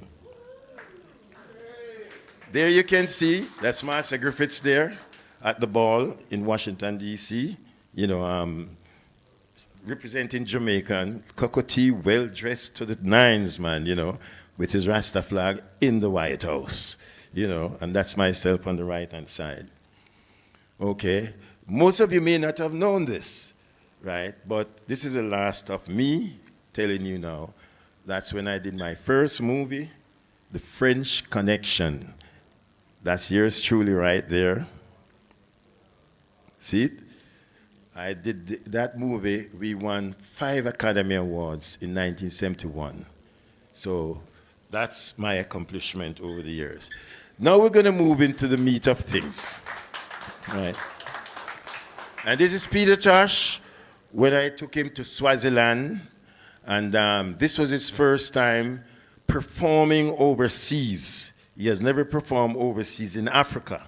So this was his first time. And I can tell you something, it wasn't easy to get this trip done, because I'll tell you what happened. We were in Australia, and we met some South Africans who were going to school in Australia, and they approached me about doing a show. The minute they say South Africa, Peter turned around and said, "Where?"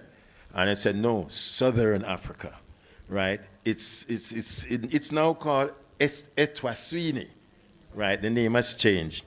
So to get there, we had to go through Johannesburg, and Peter said, no way. He doesn't want his face even to show changing plane. And I'll tell you why. Earlier on that year, he did an interview in New York with a journalist, and the journalist asked him a question and said, "Would you perform in South Africa?" And he said, "Yes, of course. If my people are there, why shouldn't I perform for them? I want to bring my message to my people." The journalist put out the story, but he took out the other part. He just said, Peter said, yes, he'll perform in South Africa, and put that out. And it created a little storm. So we had to straighten that out. So to get to Swaziland, the promoter had to fly us from here to London, London to Germany, Germany to Harare, and the promoter sent 4 private planes and pick us up in Harare and flew us down 4 hours down to Eswatini, Swaziland, and that's where we did the concert. Here is Peter when I took him on his first ever trip to Africa, and on this trip, it was just me and him alone, because he was suffering from headaches that he got from the beating from the police over the years. And he said before he even goes into recording another album, he wants to go to Africa. So I was in Cuba, right, with Jimmy Cliff, and then I ran into an African guy named Sonny Okeson, who was performing on the festival, and I told him about Peter's, wish, and he said, "Come to Nigeria, you can be our host. We'll be your host, you can be our guest." So we ended up in Nigeria in 1982. Peter took his unicycle with him, and was riding all over Lagos. Roadblocks. The cops have to beg him to come off the street because people never see a man riding on a one-wheel bicycle. And they didn't even know who he was. And when the news spread that it was Peter Tosh riding around Lagos, oh my God, you know, it was something special. That trip was something special that you'll learn somewhere as we go along. Okay, here's Peter touring with the Rolling Stones. And this is when he was the only act signed to the Rolling Stones label beside the Rolling Stones. And they came to Jamaica when he was doing the peace concert. And they loved what they saw. They loved his militancy. They loved what he stood for. And that's when they signed him. And while Peter was up in Beersville studio recording the first album, Bush Doctor, the Stones were there rehearsing for their tour. And Keith Richards came around to the rehearsal room and said, why don't we just take Peter on the tour with us? And the recording session stopped right away.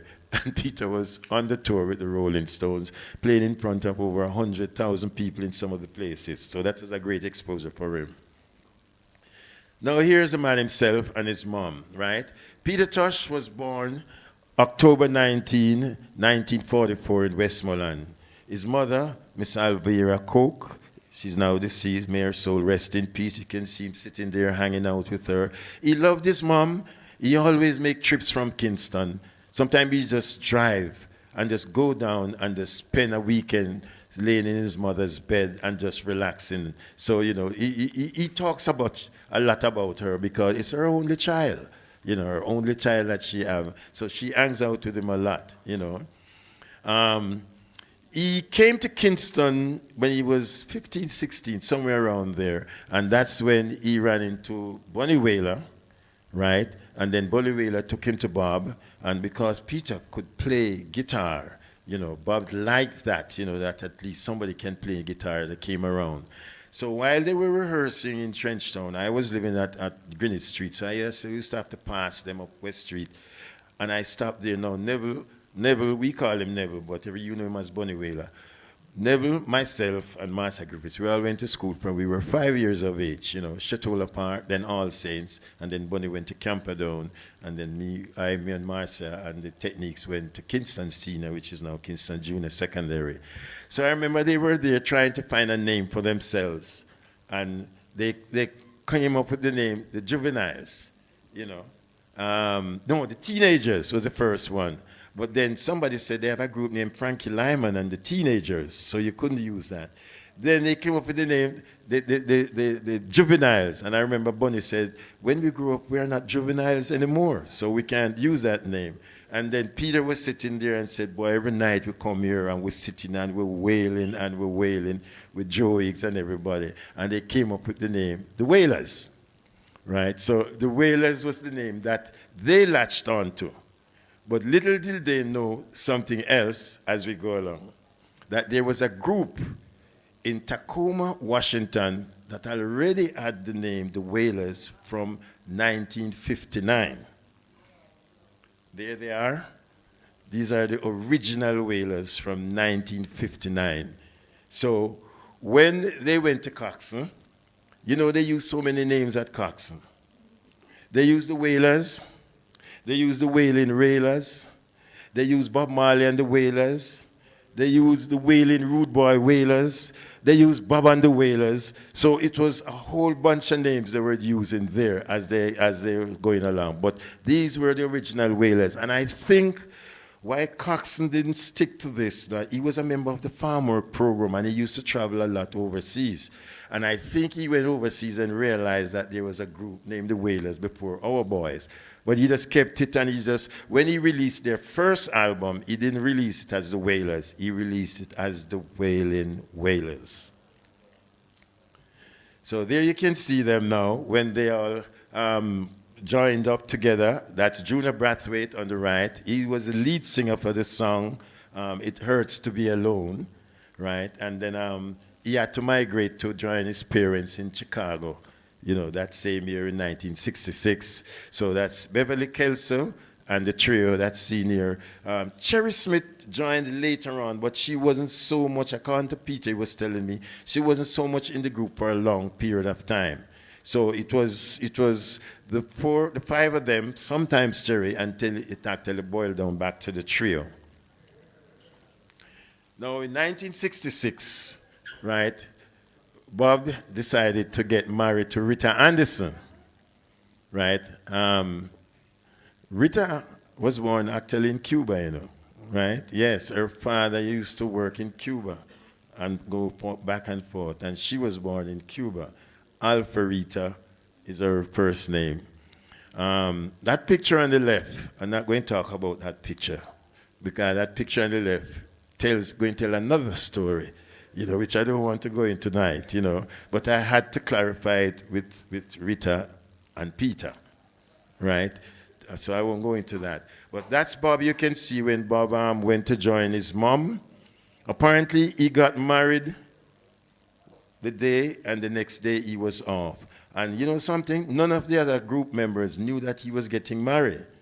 You know, he did it. And the only person knew, and I didn't know that till about 10 years ago, John Holt told me that he was the one who drove them to Jim Russell on Linders Road to get married, right? And then Bob went off to join his mother. You know, the mom, she was very concerned about her only child, because at that time, things were rough. You know, they had Coxon, them having hits after hits, and them still getting the £3 a week. If you borrow 5 shillings and buy patty and cocoa bread, him take it out of the money by the time you get paid again. So she wanted her son to come up and join her. So he left and he went to Delaware to join his mom. Now look at this picture coming up now. Sweet boy, this, you know, and look at Rita. Right? Yeah, right. That's, they posed for a single picture before they actually made the vow together, you know. And they look at them, they're young and agile. Bob was just swinging at that time. Okay. Now, as you can see there now, Kelso and Smith left the group, so they were down to the trio.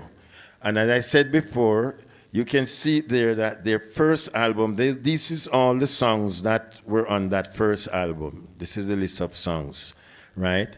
And Coxon put it out as the Wailing Wailers. So he had no confliction with the original Wailers from Tacoma, Washington. And if you look over there, you can see they use the name over there, over in the left-hand corner, Bob Marley and the Wailers. You know, so they were just using the Wailers, Bob Marley and the Wailers, Bob and the Wailers, you know. Sometimes Peter Tosh and the Wailers, you know. So they were just going along like that, you know. Now, when Bob went to the States, he came back, I think October or November skill, somewhere around there. I can't remember the exact month. And then they decided that they're going to leave Coxon to do their own production, right? That's their own label that they made, right? They are totally in control of their own label named Whale and Soul M, as you can see it. And if you look at the name on it, it says Bob Marley and the Wailers.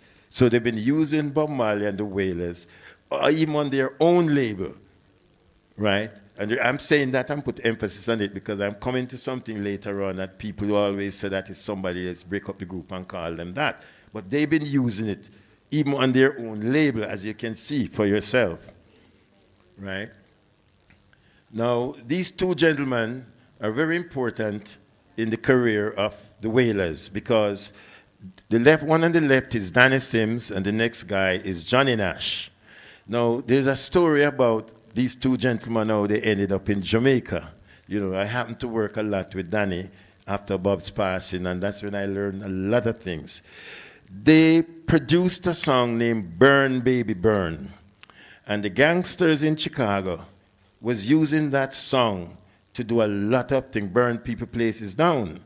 So the feds were looking for them, right, to get a hold of them, and they figured the safest place to go was to Jamaica. You know, that's what Danny told me. So they came into Jamaica, right, and they ran into Mortimer Planner, and they all started a working relationship. Danny had a label named Jad Records, and the Jad is for, the J was for Johnny, the A for Arthur Jenkins, and the D for Danny Sims, right? He also had a publishing company named Cayman Music. And Cayman Music was owned by Danny and an Italian business partner, Underworld, which I later met at meeting with him, named Joey Armone, who was a lieutenant in the Gambinos, right? So they signed a contract with them for publishing and to produce songs on the Jad Records label. There they are. Bonnie had got arrested, and you will hear him talking about it, how it happened later on as we went down the line. Right, they're rehearsing up at Danny Sims' house. They had bought a house in Cherry Garden, him and Johnny Nash, and the Wailers were visiting them regularly, you know, a lot of times and things as they go along. And then they decided to open up their own record store to do their own distribution, because they're producing their own songs and distributing their own songs, you know. I was listening to see my good friend Skill would talk about how he had to use some muscles to get airplay, you know, because most of the producers them was locking them out, you know, telling the radio stations don't play their music, you know, because it's not coming through them. They are now doing their own thing. So some little muscles had to use to get in the airplays, and it worked, you know. So here we go along now.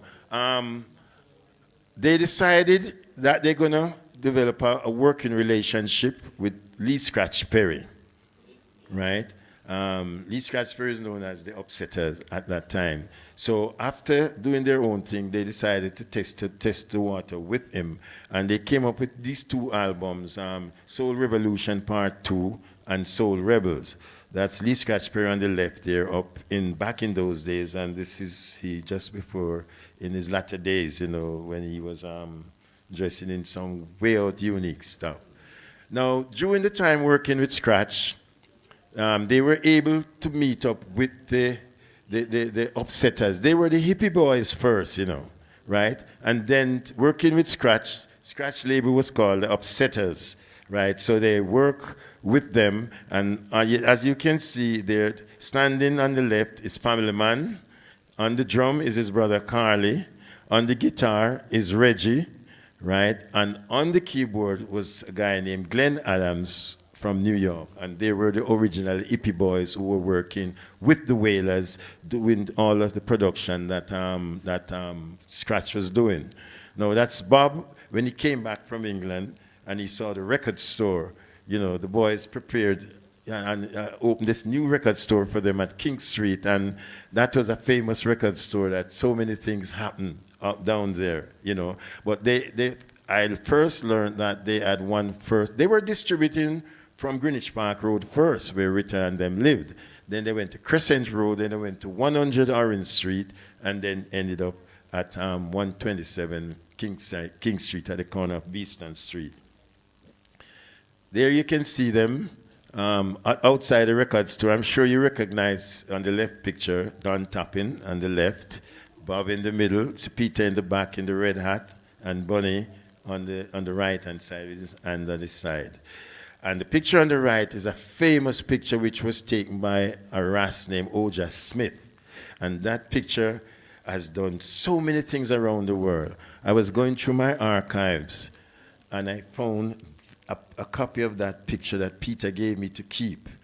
And when I turned around and look at the back of the picture, there was a love letter written on the back of the picture to his then lady, Yvonne, you know. And last week I was looking at, I was going to bring it here, but it's too private, you know. And I looked at it and I laughed and I said, wow, you know, Peter, some people never know Peter had that love inside of him.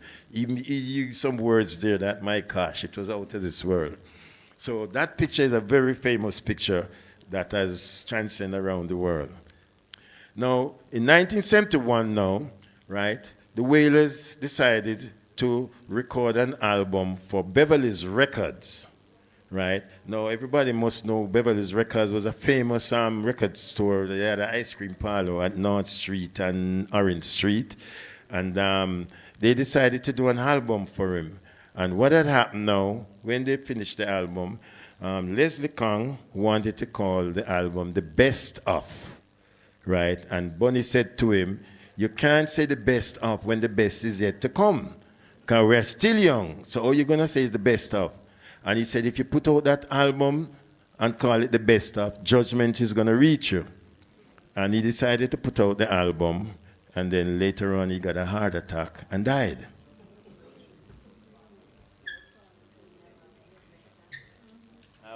I have a picture here of him, Leslie Kong, right? And he died of a heart attack after he put out that album. That's the album. So you can see it too. It's still around in the shops, right? And the best of, and they were still young, so it couldn't be the best. The best is yet to come.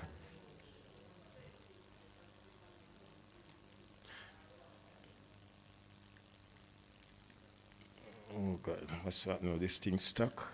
Okay. They were nobodies, but they were like huge stars.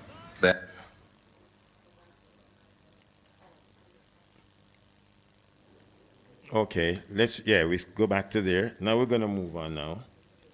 And this is, before we start playing it, the Wailers went to England in 1972 and was opening for Johnny Nash on that tour, right? Bob was in Sweden and he came down to England, then the rest came over, and Danny decided to put them on the tour as opening act for Johnny Nash. But what was happening, the Wailers were singing the songs that they wrote, but that it made Johnny Nash popular, right? Because he was doing Coma Coma, Guava Jelly, and all those songs. So Johnny Nash couldn't tell them, don't sing your own song. But it was upstaging them. And what happened, I learned that Johnny got mad and was coming after Danny, and they all left England and left the Wailers stranded in England, right? Now, there was a guy named Brent Clark who was the road manager then. So they asked Brent if they could take them to see Chris Blackwell so they can investigate about their records, because Blackwell was distributing stuff from Coxsone.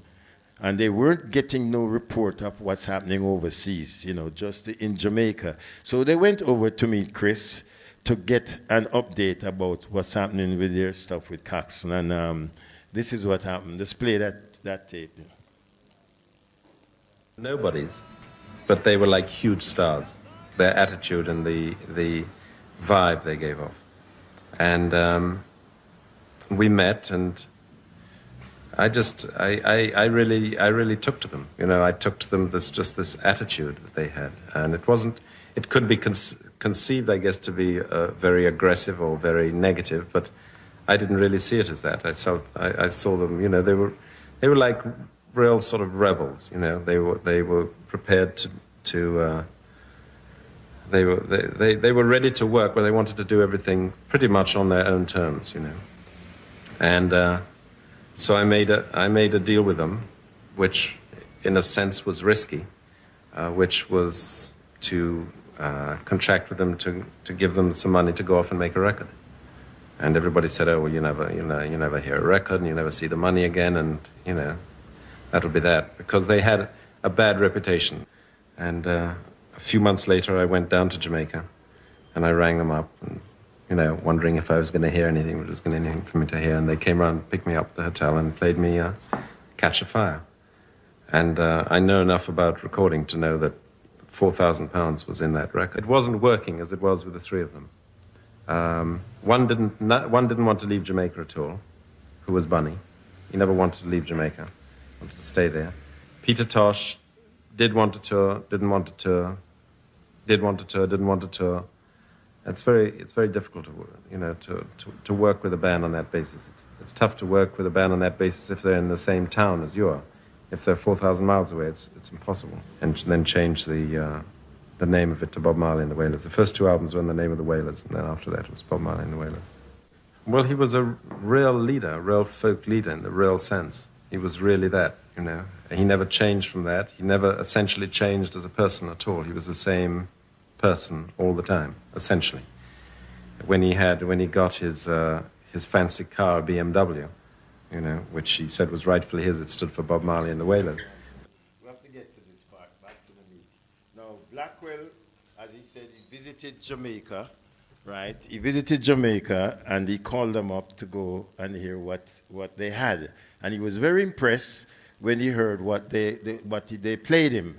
And as he said, he knew that £4,000 was in that record. Because people were telling him, you give people £4,000 without even a contract, you're not going to send anything, you're not even going to get a call. And he was very impressed. So what he did, he took the tracks, the raw tracks, right, and went up to England, right, and Bob went with him, and they went up to England and did a lot of overdubbing on those tracks. Those tracks turned out to be the Catch a Fire. I think I'm the only one in the world probably have one now, right? This is, it has 2 CDs. The raw tracks from Jamaica, right, and the tracks that were overdubbed and put out. And if you can notice that, it was in the shape of a cigarette lighter, and they made 50,000 copies of this, so it's a collector's item, you know, before they changed the album to another picture, right? But this was a historical thing. You know where I found this? In Australia. I was in Perth and going to a record store and I saw it and I held on to it and hide it away in my house, you know. Right? So at that time now, they signed their contract with Island. Now you're going to see something which is very important, you know, and I hope some of the new artists there will learn from this, because they have a company registered in Jamaica named Tough Gong Records, which was registered, you know, paying taxes and everything, you know, and I think they should have done their business through the company. Instead, this is what they did. That's their recording contract on the left. They signed, if you can see up in the top corner there, all 3 of them name up there. And down the bottom it says PKA, Bob Marley and the Wailers. It means professionally known as Bob Marley and the Wailers. So they signed their contract with Island under the moniker of Bob Marley and the Wailers. So that's why when I see things on the internet where people are saying, is Chris Blackwell mash up the group and call them Bob Marley and the Wailers to put Bob up front. You know, they've been using the name, you see it for your own self, from their own label and from Coxon, right? Now that's the registration certificate there of their company. When you get a chance, you can look at it. I even have it inside the folder there, right? So artists, what they should do, but, you know, they were young and inexperienced, so you couldn't, you know, they didn't get the real good touch till when Don Taylor got in the picture, you know, and renegotiated their contract. But they should have done it, Tough Gong Records, for services of the Wailers, or service of Bob Marley and the Wailers. That means all the things will be already put together. That's if somebody leaves the group, right, the shares are already in place, somebody pass on, so there would be no animosity and who should be getting this and all that stuff, you know, because it's already laid out in their record registration, right? So as we move along, right, here is the album. As I said, it was released with a cigarette lighter, right? And then when that was finished, they changed the cover and put the one in the middle was the one that the album was on now, right? And as a matter of fact, they had a picture, a big picture of that picture in the middle. You know, marijuana those days were not like popular now. And it was in Piccadilly Square in England. So you stay miles away and you see this man with a spliff, you know. And that was a promotional strategy that they came up with, you know. And it worked for them, you know. So they toured England now, right? And they're in England touring, promoting the album, Catch a Fire. They had with them, besides the 3 vocalists, they had Wire on keyboard, Earl Wire Lind on keyboard, and the Barrett brothers of Carly and Family Man and drum and bass. Peter was guitarist and vocals. Bunny was percussions and vocals, and Bob was singer and vocal and guitarist. So that's the one on the right is when they play the old grey whistle. You must have seen that picture so many times when reggae month. Now, we're going to move to something very special now, right? When the tour was finished, as you can see, Bunny was upset, right? He was upset, and the reason why I can talk this, because I asked him personally, I sit with him, because I worked with him for a couple of years, and asked him about it. He says that when the tour finished, he got a financial statement from the record company, right, that they owe the company money. And he said, oh, we owe them, and we work. And not them work. So them owe we because we work. And I said, no, but when you go on a tour, it's a promotional tour, right? The record company will give you tour support, right? But after each tour, they will give you a financial statement so you can look at it. If there's any discrepancy there, you can sort it out. He probably didn't understand what the hell that meant. You know, because we go along, you're going to hear him say some things that sound crazy to me, right? You know.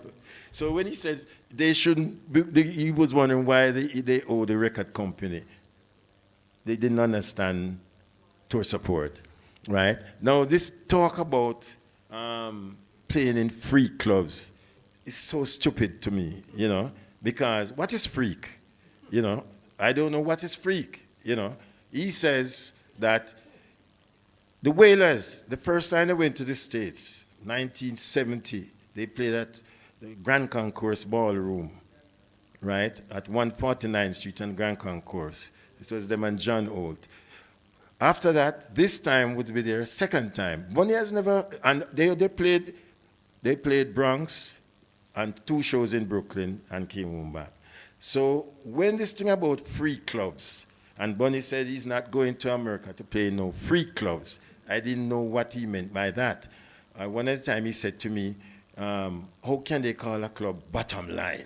Why it have a name Bottom? You know? And those who have been to America know that the Bottom Line Club is one of the biggest club in America. All the big stars go there. It's a little club all about 200 or 300 people, you know. But you know, you want to get signed to a label, that's where you go and play. Peter's played there many, many times. Bob has been there many, many times. Bunny said I'm not playing in a club with name no Bottom. Right? You know, because of his belief and so on. So he decided now that he's going to quit the group then. This is now, people have to understand this, because people get it mixed up. The two of them never leave at the same time. Bunny left in 73, right, after the first tour. And he didn't go to America. He went straight back home. The US tour was already set to start in June up in Boston at a place named Paul's Mall, right? He went home. He went home and he decided to stay home, right? The rest of the group went on later to the tour. Now, you're going to hear what Bunny is saying now, right?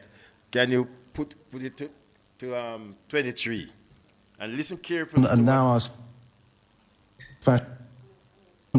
special. Yeah, that 23. Special Roots Rockers documentary continues. The Bunny Wailer story, part 2. Let it run.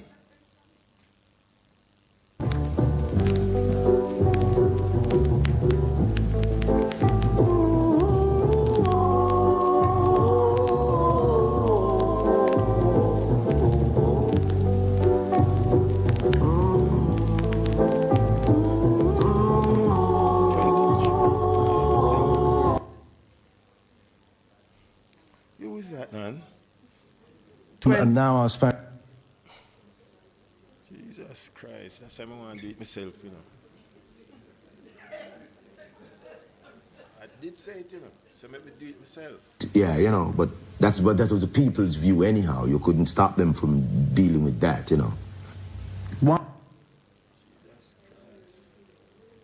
And now our special Roots Rockers documentary continues. The Bunny Wailers. When we did, you know, right, the tour, we did it not because we had to play in those little places, but Chris Blackwell thought that we had to, you know. That's their idea of exposing you. We were already filling the stadium in Jamaica. When you said the Wailers, the stadium would be filled from corner to corner, 30,000 people. The only time they played the stadium was with Stevie Wonder. Crowds. So to come in, to be playing in some little places where you only have 100 people, I think it was humiliating, you know, but we went along with it because they said that you're starting here in England, you know, but then we had started long ago in England because we broke with Simmer Down, Put It On, Hurts to Be Alone. They were good sellers in England. So we weren't new. And then all the people that left to come to England from the Caribbean were already familiar with the Wailers. But he thought different, you know. He said that we had to be playing. So, well, we did the Catch a Fire tour playing in the polytechnic colleges, which was good because that was dealing with school kids and little nightclubs, you know, which I didn't approve of, you know. When we did the old Grey Whistle test, there was an individual there, I don't remember his name, which came up to us and said that you were going to be the next Beatles. And we kind of thought that he was just, you know, pulling our legs, but he said, no, you know, I've been in the business for 50 years and more, and I like your noise. Your noise is a good noise, and you're going to be just like the Beatles. So with that, you know, I thought that, and I know that what was in us as a group, you know, I know our strength. I said to myself then, if we have that potential, I think we should get that kind of exposure. If we even were to open for major groups, you know, doing big concerts, we would do that. But I think that's where Chris should be concentrating on the Wailers, seeing that we had passed this test in that kind of way, that people thought of us that kind of way. Well, the next leg would be America. We had a meeting, because we had finished the Burning album. We were doing the Burning album at the same time when we were touring. So we had finished the album also, and the tour was finished just in time. Everything was finished just in time for the next move to the United States. So we were discussing what kind of, you know, venues and so, you know, to know if Chris had anything. He had all the time to see what was happening and knew that he should be concentrating on us for the next move, you know, as large a venue as he should be getting. Well, he thought differently. He said we were going to play in the freak clubs. So I got upset because I knew what freak was all about and the direction of the Wailers and what we stood for. Our whole lifestyle was totally opposite to being freaky, you know, and the music, the message weren't for freaks, you know, because freaks are already freaked out and you can't get to freaks. They will more try to get to you, you know, and then I think that Chris was opening us wide open for whatever, you know, and I didn't like the direction. So I said, if that's the direction, and then he made a statement that if we didn't do freak clubs, we were nobody, you know, and all that upset me. So I said, okay, I'm going to prove that I'm someone. I'm not a nobody. I'm a living being. I ain't going to be on this trip. So I just stood down, you know. I expected my brethren to back me up because I was not talking just on maybe my behalf, but everyone, because, you know, we had the same lifestyle. We were all living the same way. They wanted to go, you know. So I said, one monkey, don't stop no show. So I just took my stance. And, you know, that was how I broke. Well, Peter went on with Bob. Joe Higgs went in my place for the United States leg.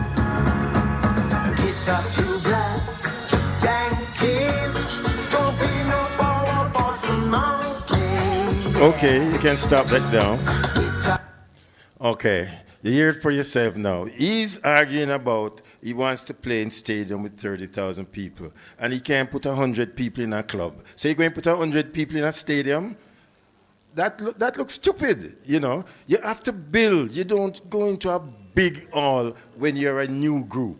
He said he's not new because they've been singing, and I don't know which stadium in Jamaica I ever see them play and fill. Him said them in filling stadium with 30,000 people. And if my memory serves me right, and Skid can back me up, is that the only time they play in the stadium is when they supported Stevie Wonder with Third World and Harold Melvin and the Blue Notes on the bill. You know, so he said Wailers was filling stadium, as you said, boom, boom, boom, 30,000 people. I don't know where he was talking about. So he was still in dreamland at that time, right? So, but the thing that upsets me a little now is this one, right? Don't play it yet. I'm going to say something about this, right? Now, he was against his two brothers going on. He wanted his brothers, them, to stop with him and quit and come home. The two brothers, which is Bob and Peter, decided to go forward and tear down gates, mash down fence to open the gate so everybody else can come through, right? He himself benefited from that, although he was against them. Because at that tour when he left, I didn't know this till 3 years ago, that Lee Jaffe told me that he was trying to get Peter to leave with him, and it was Ivan who told Peter, said, no, you have your work to do, go on, and I will come with you on the US tour, and I will show you her on the US tour with them, where she fulfilled her words. So now, what you're going to see now is something that Bunny said, that up to this very day, I don't know why you could say that if you love your two brothers, because they opened the gate for you, right? And you just went through the gate without having to end the fight, and this is what he said. There was a time when, you know, the brothers seemed to have gotten soft. That's why they might not be here today physically.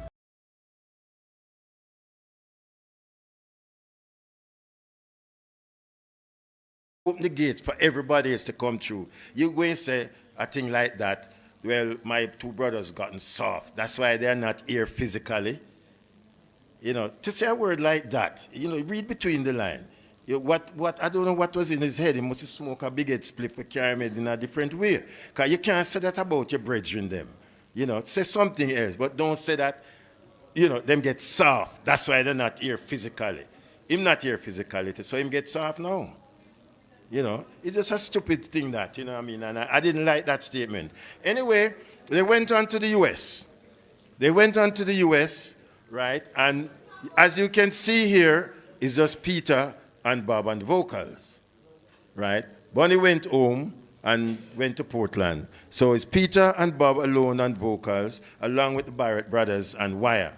So the tour started up in a place named Paul's Mall in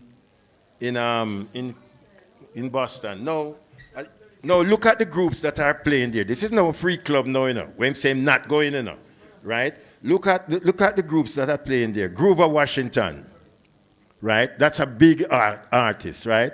Then you have this one here, Chuck Mangione, right? Eddie Kendricks. And these are big artists are playing in this club. This is no damn free club. So you afraid of freaks? You know, where's the freak? You know, so they played there, and it was just the two of them on vocals. And, you know, harmonies cannot be carried by one person. So Peter had to concentrate a lot on the guitar, and then he did some of the songs in a duo fashion. So when they left Boston, the next stop was in New York City. I know Skill was there that night too, right? When they played with Bruce Springsteen, right? Now, these are opportunities that the man say, I'm not going because I'm going to play in a free club. No, you're playing alongside Bruce Springsteen. And I tell you something, you know, at Max Kansas City, they did 14 shows in 6 days. 4 days at 2 shows per day, and 2 days on the weekend at 3 shows per day, right? And they did that. Now, this is a great opportunity for the group, a new group coming, because you're new to the outside world. You know, don't say you're not new. You're new to the outside world in terms of the international world, I should say, right? So the only people kind of know it because a lot of people who went there, the Jamaicans who went there, didn't even know that they seen the Wailers as a band, because they used to the Wailers in them slick suits with them on like this. They're looking for singers, and they see them playing and singing their own music, you know. So now, After they did that, I thought about it, and going back to Bunny again. Him say him not playing in no free clubs, and him left the group and go back to Portland, right, and leave them to go out there. But you see, when his solo career started, look where he went and played.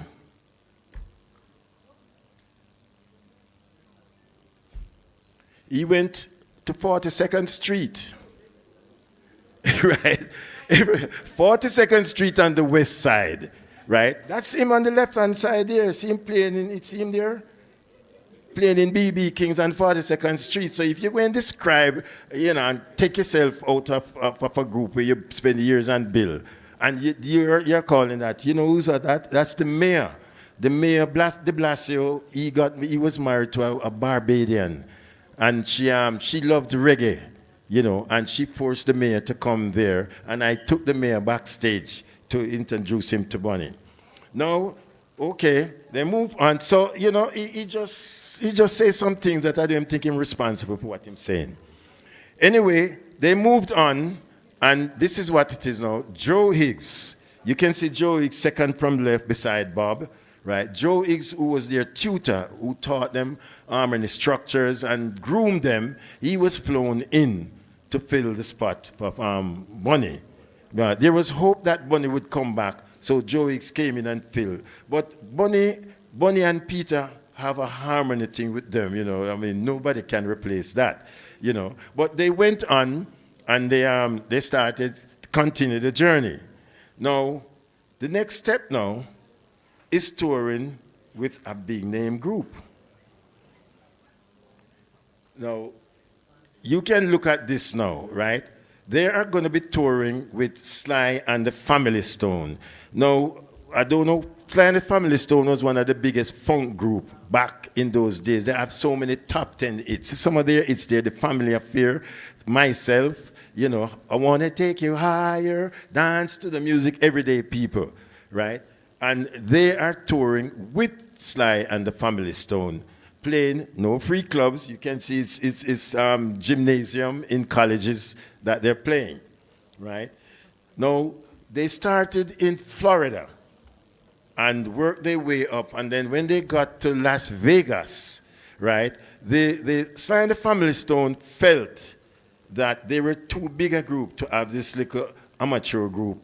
As they were classing them. And one time I hear one of the guys says, them look like the Old Testament. And them playing music, back to front music, So they figured the Wailers shouldn't be on the bill with them. And they wanted to get them off. They couldn't until they got to Las Vegas. And when they got to Las Vegas, the Sly and the Family Stone get up early and take the bus and drive away and left the Wailers stranded in Las Vegas. See them there, stranded outside the hotel, right? Yeah, it was something to behold, So the news got around, and Las Vegas is not too far from California. So a lot of Jamaicans who were going colleges in California, especially a guy named Gus Brown, right? They drove out and rallied up to come to the rescue of their countryman.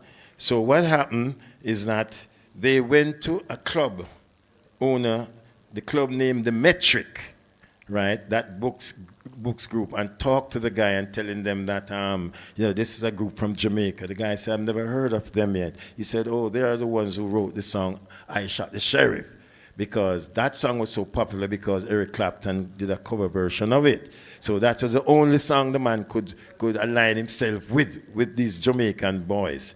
But he decided that he's going to give them a chance, right? The album Burning was released on Peter's birthday while they were out there touring the United States on the 19th of October. So now they're doing songs from both albums as they're going along. That's Sly and the Family Stone on the left-hand side, right? And this is them again, right? Hanging out. That's Bob reading the review of the show that they did at the Metrics, because it came out in the San Francisco Explorer. Here is the notice now, right? And if you can see it, right there. When you get a chance, you can see closer. The guy put up the notice right there and said the group Chaplin's King will no longer be performing at the club, and instead will be the Bob Marley and the Wailers from Jamaica. And he gave the group 2 nights. And the group did so good. He was impressed that he gave them 2 more nights later on, you know, and so on. So they continued the journey, and the second album was released now, and they had to go back to England, right, to promote Burning album.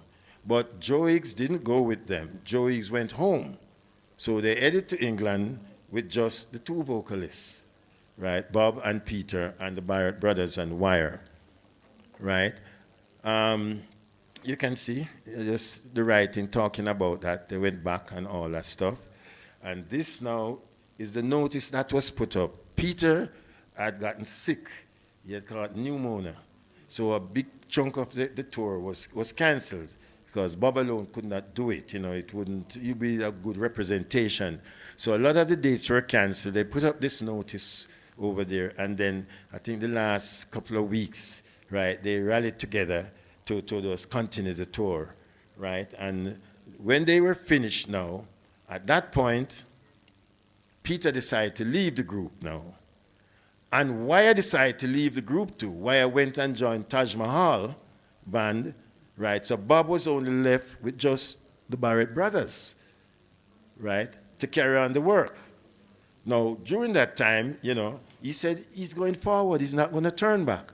So with the advice of Chris and other people around him and the determination, he decided to recruit some new musicians to put with what he had there, right? And you can see some of them there on the right-hand side that he got there, right, with him, and continue under the same name that they signed under Bob Marley and the Wailers, right? So it's not when the group break up that they was using the name. They're using the name before and they continue under the same moniker because that's how the contract was, right?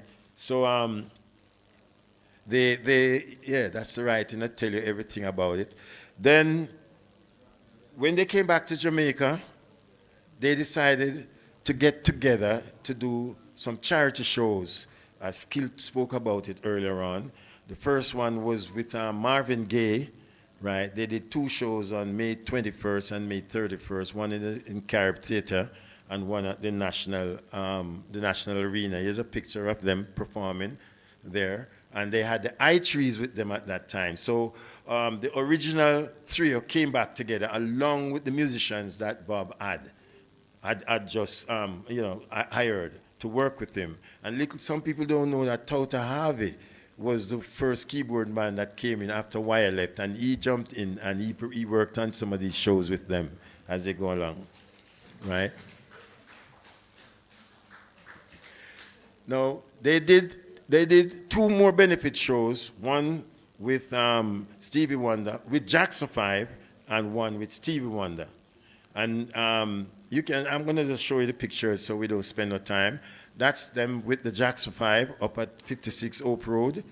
You can see the Siboney right over here, right there in his brown hat, you know, and Michael beside Bob and Chester McCullough, who was the promoter, and then Mrs. Jackson over there with Bonnie and the family man and Bob and Chester McCullough in the back. So they performed with them in a reunification way again, right? And then the next one was with Stevie Wonder, right? When Stevie Wonder and Harold Melvin and the Blue Notes and Third World and the Wailers were together, right? That's the posters that showed the one. So Bonnie must be mixing up this when he says they've been playing stadiums. This is the first time, right? So as we move along, Bob decided now to record his first solo album, and that was called Natty Dread. And he did that in 1975, right? Peter decided to do his solo album too, and that was called Legalize It. Bunny went on to do his solo album, which was entitled Black Heart Man. And I can tell you, their three solo albums, their first solo albums, were, I think, is their best album because it had all of them working together. You know, Bob singing harmony on Bunny's album, Peter singing on it, and they all worked together on each of their solo albums, right? Bunny decided to go to the country, and you can see him hanging out in Portland, and Peter would visit him on many occasions, you know, as he goes along, right? And then at the One Love Peace concert now, I tell you something, you know, I was living in the gallery across from Tommy Cowan, who was the producer for that show. And I was surprised when I saw the One Love movie. And they never even talked to Tommy Cowan, who was the producer and brought the whole thing together. Him and Bucky Marshall and the rest of them were meeting at Tommy's house, right in the gallery. And that's where the whole concept of doing the One Love show. And I was made to understand that it was the same concept they wanted to do, right, for all three of them to come back together to do the One Love Peace concert, but Bunny didn't want to do it. I asked him why, and he said, well, it's not the government called the peace, you know, it's the people called the peace, so the government can strike back in a minute, you know. So he didn't want it. So Peter did a solo performance, and Bob did a solo performance. And it was at this show that the Rolling Stones, you know, liked what they saw with Peter, and they signed him to their label, right? And as you see, he went on to do another album titled Equal Rights, right? And then, that's the Stones there with Peter. They were all up at Strawberry Hills doing the video for the single, Walk and Don't Look Back. And then he was on the tour with them. And this is one of the shows that the Rolling Stones show that Peter was on with them, right? And I'll tell you this now. This is a very important picture because Peter was touring with the Rolling Stones in 1978. Bob was back out on the road now after the peace concert.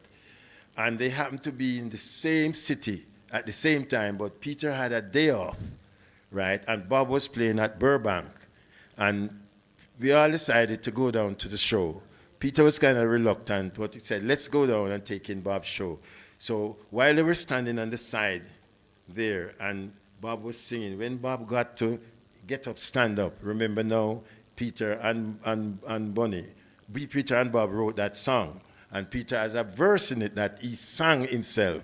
And when it reached that part of it, Peter just walked out on the stage, took the mic, and sang his part. Sick and tired of the ism, schism, dying to go to heaven. And Bob just said, that's Peter Tosh, and the place mash up. It was the first time that the two of them performing together since the breakup, you know, and they did that spontaneously, right? And you wouldn't believe what happened. I saw it with my own eye. When they finished and the place was in an uproar, they went in the dressing room and they slapped high five. And them say, the Pope feel a one day. The Pope died 3 weeks later. That was a serious thing, you know. There's a coincidence that. Them just slap high five and say the Pope feel a one day.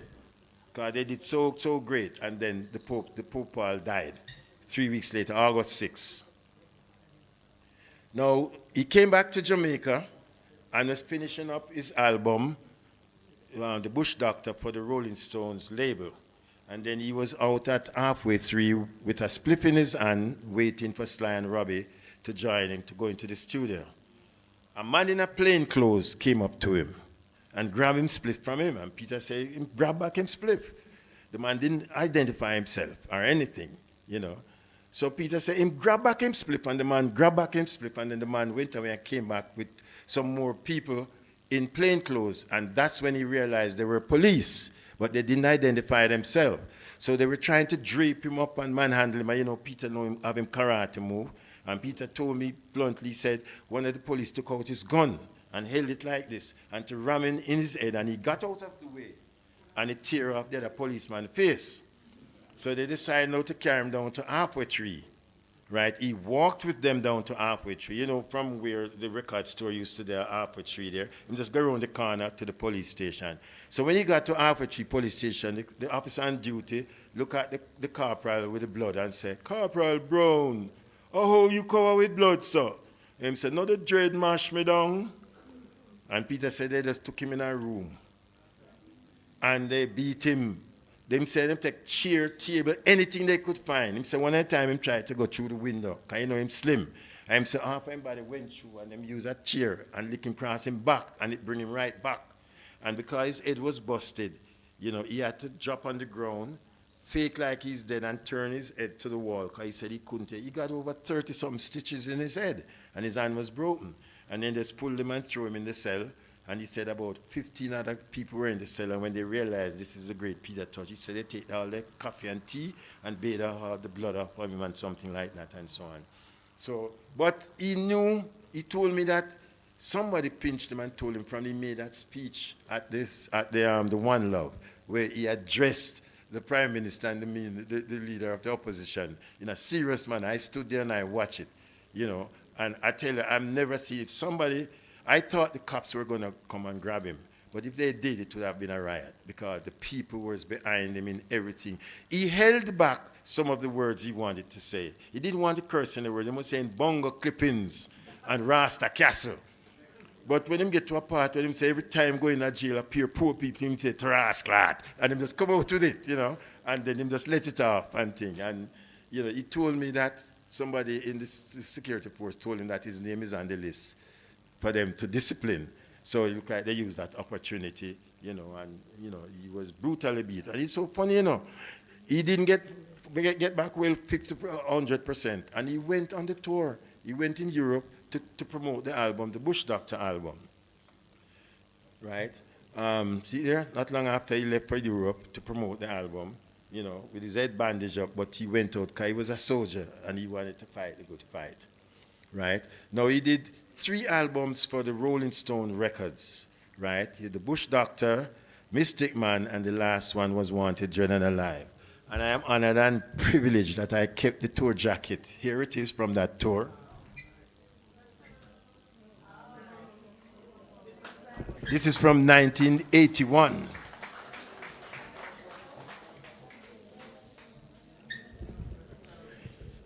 So we're going to move along because we don't want to take up time. Now, at the end of 1981, he broke off his relationship with his then management team, which was led by Herbie Miller.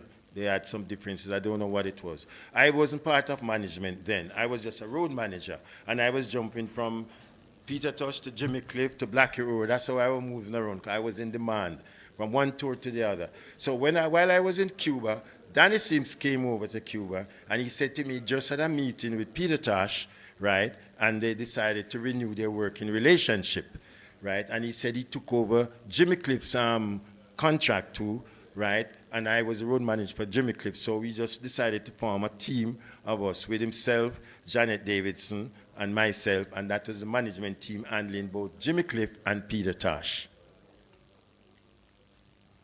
That's Danny Sims there and Peter in the Sheraton Hotel talking about renewing their working relationship. And that's when we were in Cuba. On the bottom, you will see myself and Muta. I took Muta on that trip. It was his first ever trip out of Jamaica. And I took him to Cuba on that trip. And that's Danny Sims behind there. And the one up the top is me and Jimmy Cliff there. So that's when the whole working relationship started now, working with Danny Sims back in the management role. Well, that's Peter again, riding through. He decided that he wants to go to Nigeria to get his head tested. So he was all over the place in Nigeria.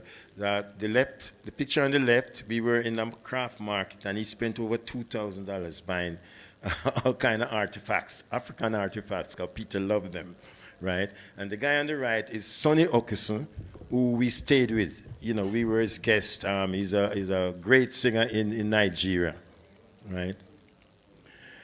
There they are.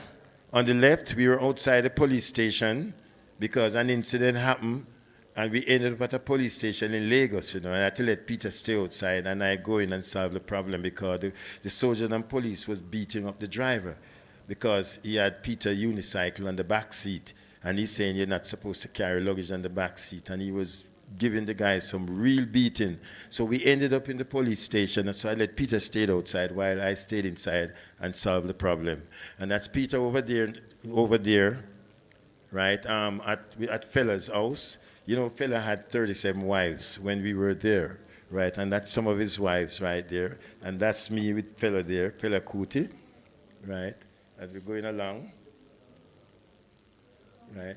Upon returning from Nigeria, he decided to go into the studio to record a new album. So he had new musicians which replaced Sly and Robbie, you know, and all the musicians that left. So Steve Golden came on board, Santa Davis, and everybody came on board, and we started and re-recorded the new album named Mama Africa, right?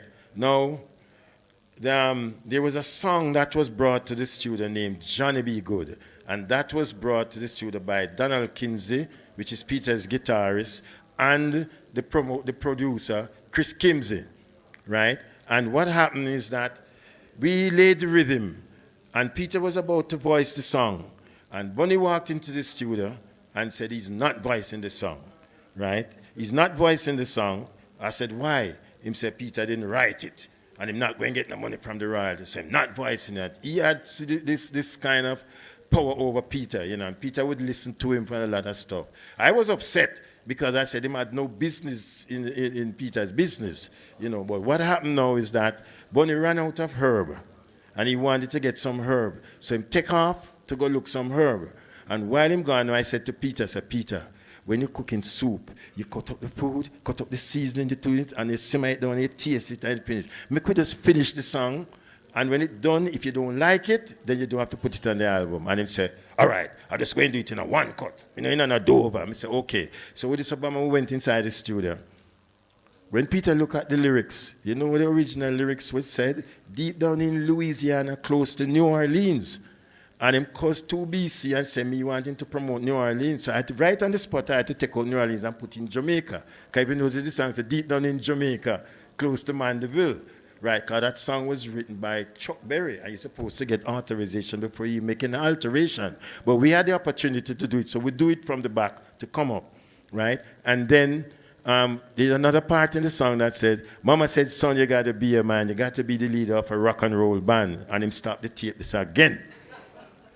We took 7 takes of his voice, but he didn't know we were throwing him over on different tracks. Every time he said, come forward, come start to enjoy the song. And when his son, I told the security at Dynamics, when Bunny come back, before you open the gate, call us and let us know. And while Peter getting into the song, the phone ring and him said, Jabi's on his way. And we said, all right, Peter, everything fine. And Peter went back out in his car, sit down, and Bunny bring some big stock and give him. And Peter just jumped in his car and drive home. And then we ourselves stay in the studio till 8 o'clock the next morning and put all the pieces of voices together. And that song, Johnny Be Good, 2 weeks ago I got the call that it had reached 100 million on Spotify. You know, so the determination that I had, you know, to do the song, it turned out in the end. And that was the song that actually got Peter signed to EMI Records. Because when we went to EMI and they listened and they heard the intro of the song, they just flipped all over. You know, and they could do. I'm going to just play this last one here because they said time is against. So come on, the sweeter one. I have to do it another time. This is Chuck Berry's version, the original version, so you can hear it. Play it. Let them just hear a piece of it, and then we go to Peter's version, and then.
Okay, we're not going to go no further. And now, this is Peter and David Letterman doing his version of Johnny B. Good.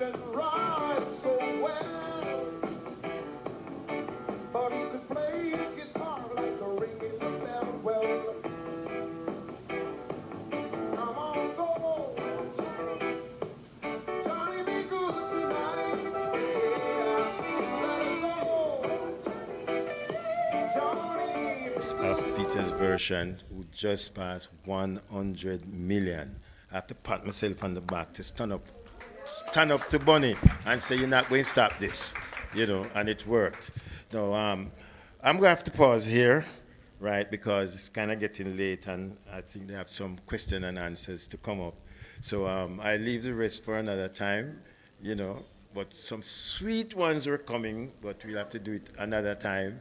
But I am honored that at least I get the opportunity to give a perspective on the journey of the Wailers and the journey of Peter, and we have so much more to go in Australia and all around the world and thing. And even Bunny Wailer talking about how he got arrested, and he served 14 months in jail, and how his album, he says that Bob wrote songs and put it in Tata's name, right? I don't know, who is Tata. Tata is one of their friends, right? But when Radigan asked him about how come songs on your album have it in Gene Watt's name, and that's when him stumbled. And you know the reason why?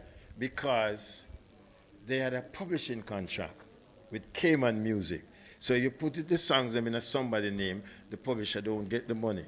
First of all, if it's somebody related to you, them just take the check, open up an account with the two on the name, and you get the money, right? So when him talk about him don't like take credit, that's why him don't put him name on it, him put Gene Watt name on it. No. Your song, your publishing is your pension. Your children benefit from it even when you're past and gone. So who is going to say, I am not going to claim my rights to my song? That was bullshit he was talking, you know what I mean? But, it does so in bed. So thanks for having me, right? And next time we do a little longer one, and the rain hampered us to a point, you know what I mean? And we have to move on. Thanks very much. Tenestelen. Yeah, so let's give Copeland another round of applause. As you can see, he had a lot to say, and there is definitely room for a part 2 and maybe a part 3. Just a few, we're going to have some cultural cultural performances, but Copeland wants to make sure his book is available at the back. How much is it selling for, Copeland? And it's cheap himself, but I don't know how cheap is cheap, but he's willing to autograph them if you want an autograph copy. So, the price you can find out is at the back by iNation stores. We have food selling, yatties, juices selling over there. I'm going to ask History Man and Fred Lux to come up to the podium. We're going to have 2 cultural presentations. Fred Lux, living legend, and History Man. And then for those of you who can wait another 10 minutes, we'll have entertained probably 2 questions for Copeland and Alan and anyone else who spoke. So I'm asking Fred Lux to go over to the right here by the musical center. My right, your left.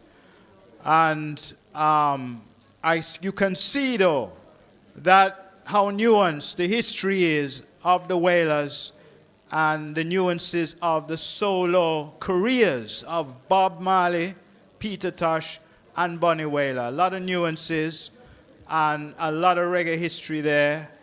So much to entangle. And I guess Copeland attempts to untangle all of this in his book, Reggae My Life Is. And what is the price of the book selling for? You can get it on Amazon, $25. $25. $25. He's giving me the US price. I don't know how much it's selling in Jamaican dollars, but that can be worked out.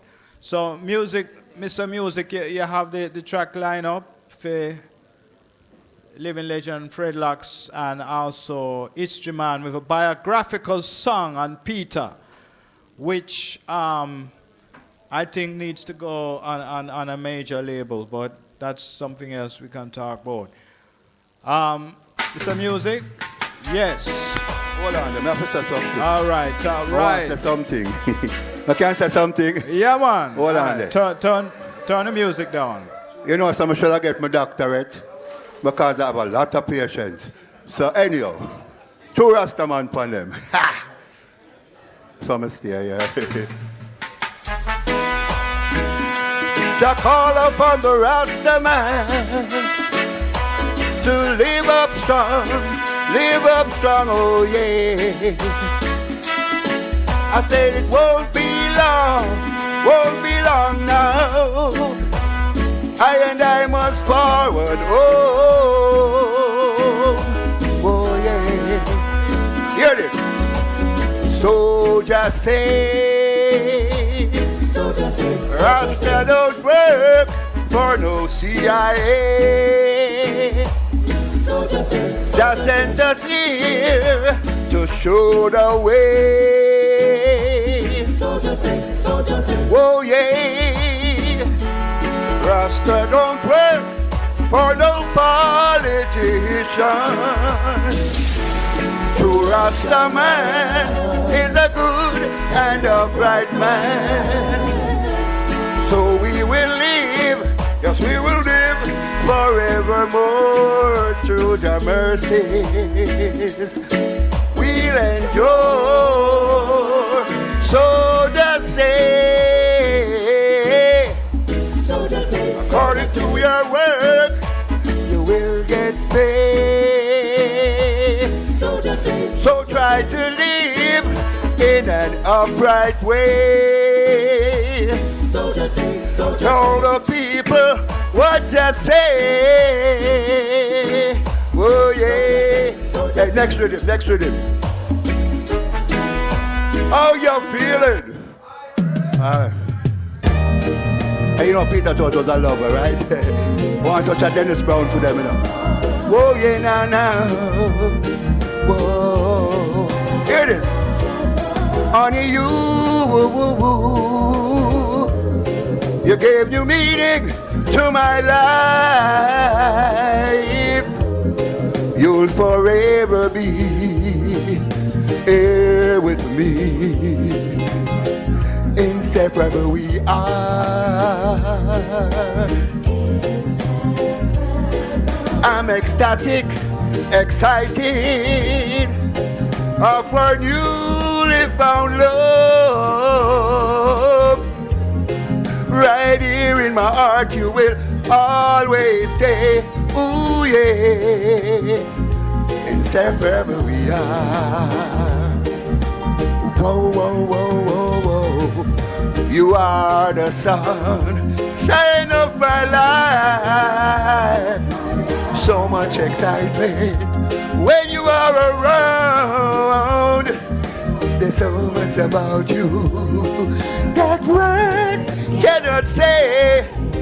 Makes me wanna love you in a special way. Cause under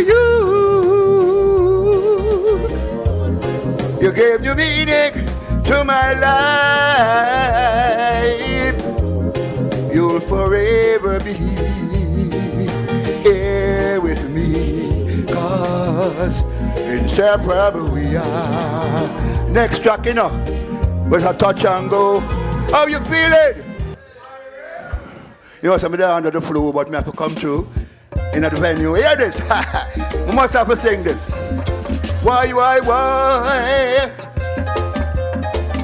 Black Star Liners coming. Hear this?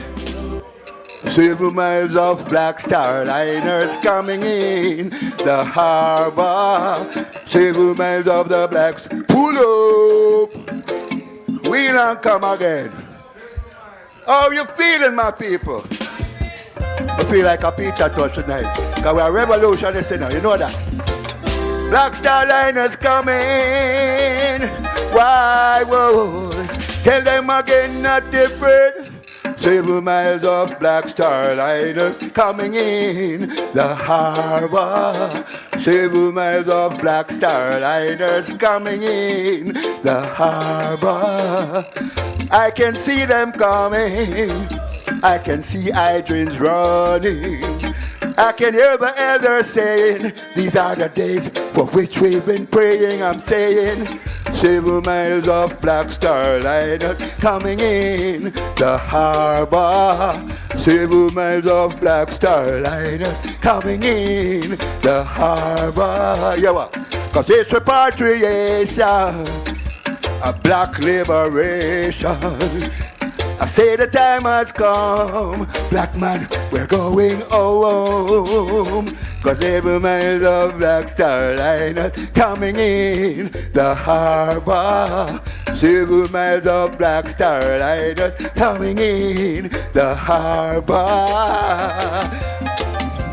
Black Star liners coming. The Black Star liners coming. Why, whoa. Now twist, man. Hear this again. I can see them coming. I can see hydrants running. I can hear the elders saying, these are the days for which we've been praying. I'm saying, 7 miles of Black Star liners coming in the harbor. 7 miles of Black Star liners coming in the harbor. Yeah, that's so. Cause Marcus Garvey told us freedom is a must. He told us that the Black Star liners coming one day for us.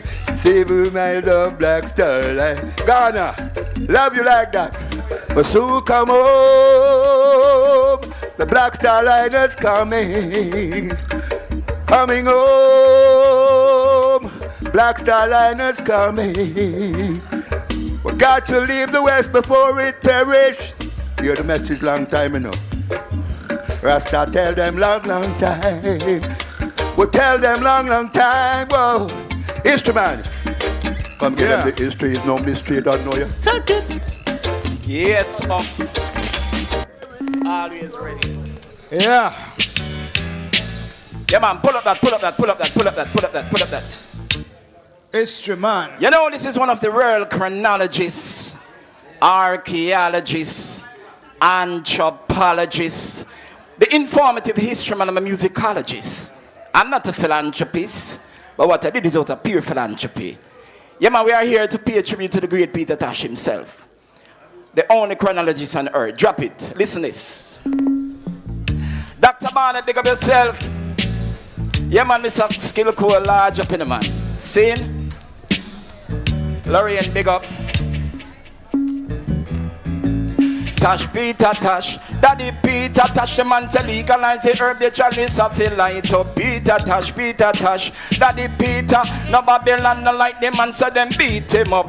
Peter Tosh was born in 1944, October 19. Oh yes, this is sure. Real revolutionary true Rastaman. Born in a Grange Hill down a Westmoreland. Big up Peter, mother name is Alvera.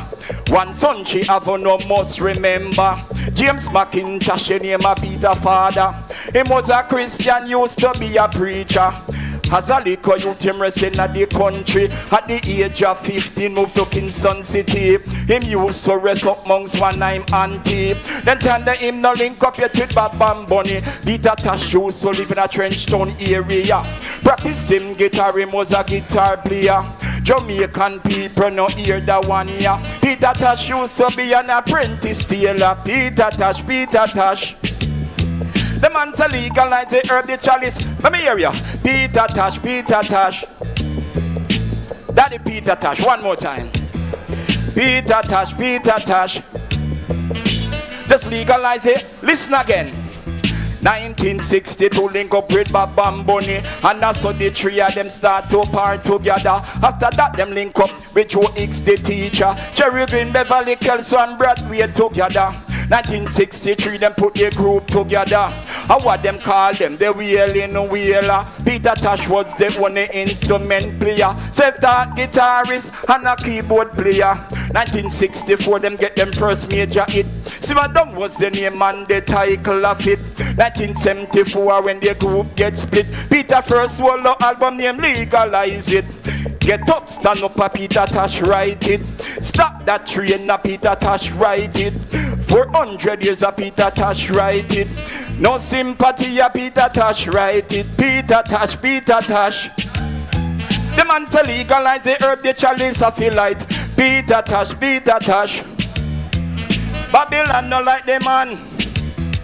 Release a lot of singles and plenty LP. 1976 a legalized LP. 1977 equal rights LP. 1978 a Bush Doctor LP. 1979 a Mystic Man LP. Wanted General Life a 81 LP. Mama Africa done 1983. 1988 Peter won the Grammy. Peter Tosh should have a band named Red Sun and Power. At the time them used to call him Stepping Razor. When him used to live up in a St. Andrew area, him used to be a one-wheel cycle rider. 1983, listen to me statement. Peter Tosh carried it in a one big accident. I would upon the mic, but the great history man in the accident. Him lost him girlfriend named Ivan. Peter Tosh, Peter Tosh. The man say legalize the earth, the chalice of the light. Peter Tosh, Peter Tosh. No Babylon, no like the man. Big up Peter Tosh, cause him a real superstar. Him last album it name No Nuclear War. 11th of September 1987. Them kill Peter Tosh and me no know the reason. One gunshot him get in him head. That Brown and Freya him next two friend dead. A 4 gunmen, listen to me history. Lepo, yo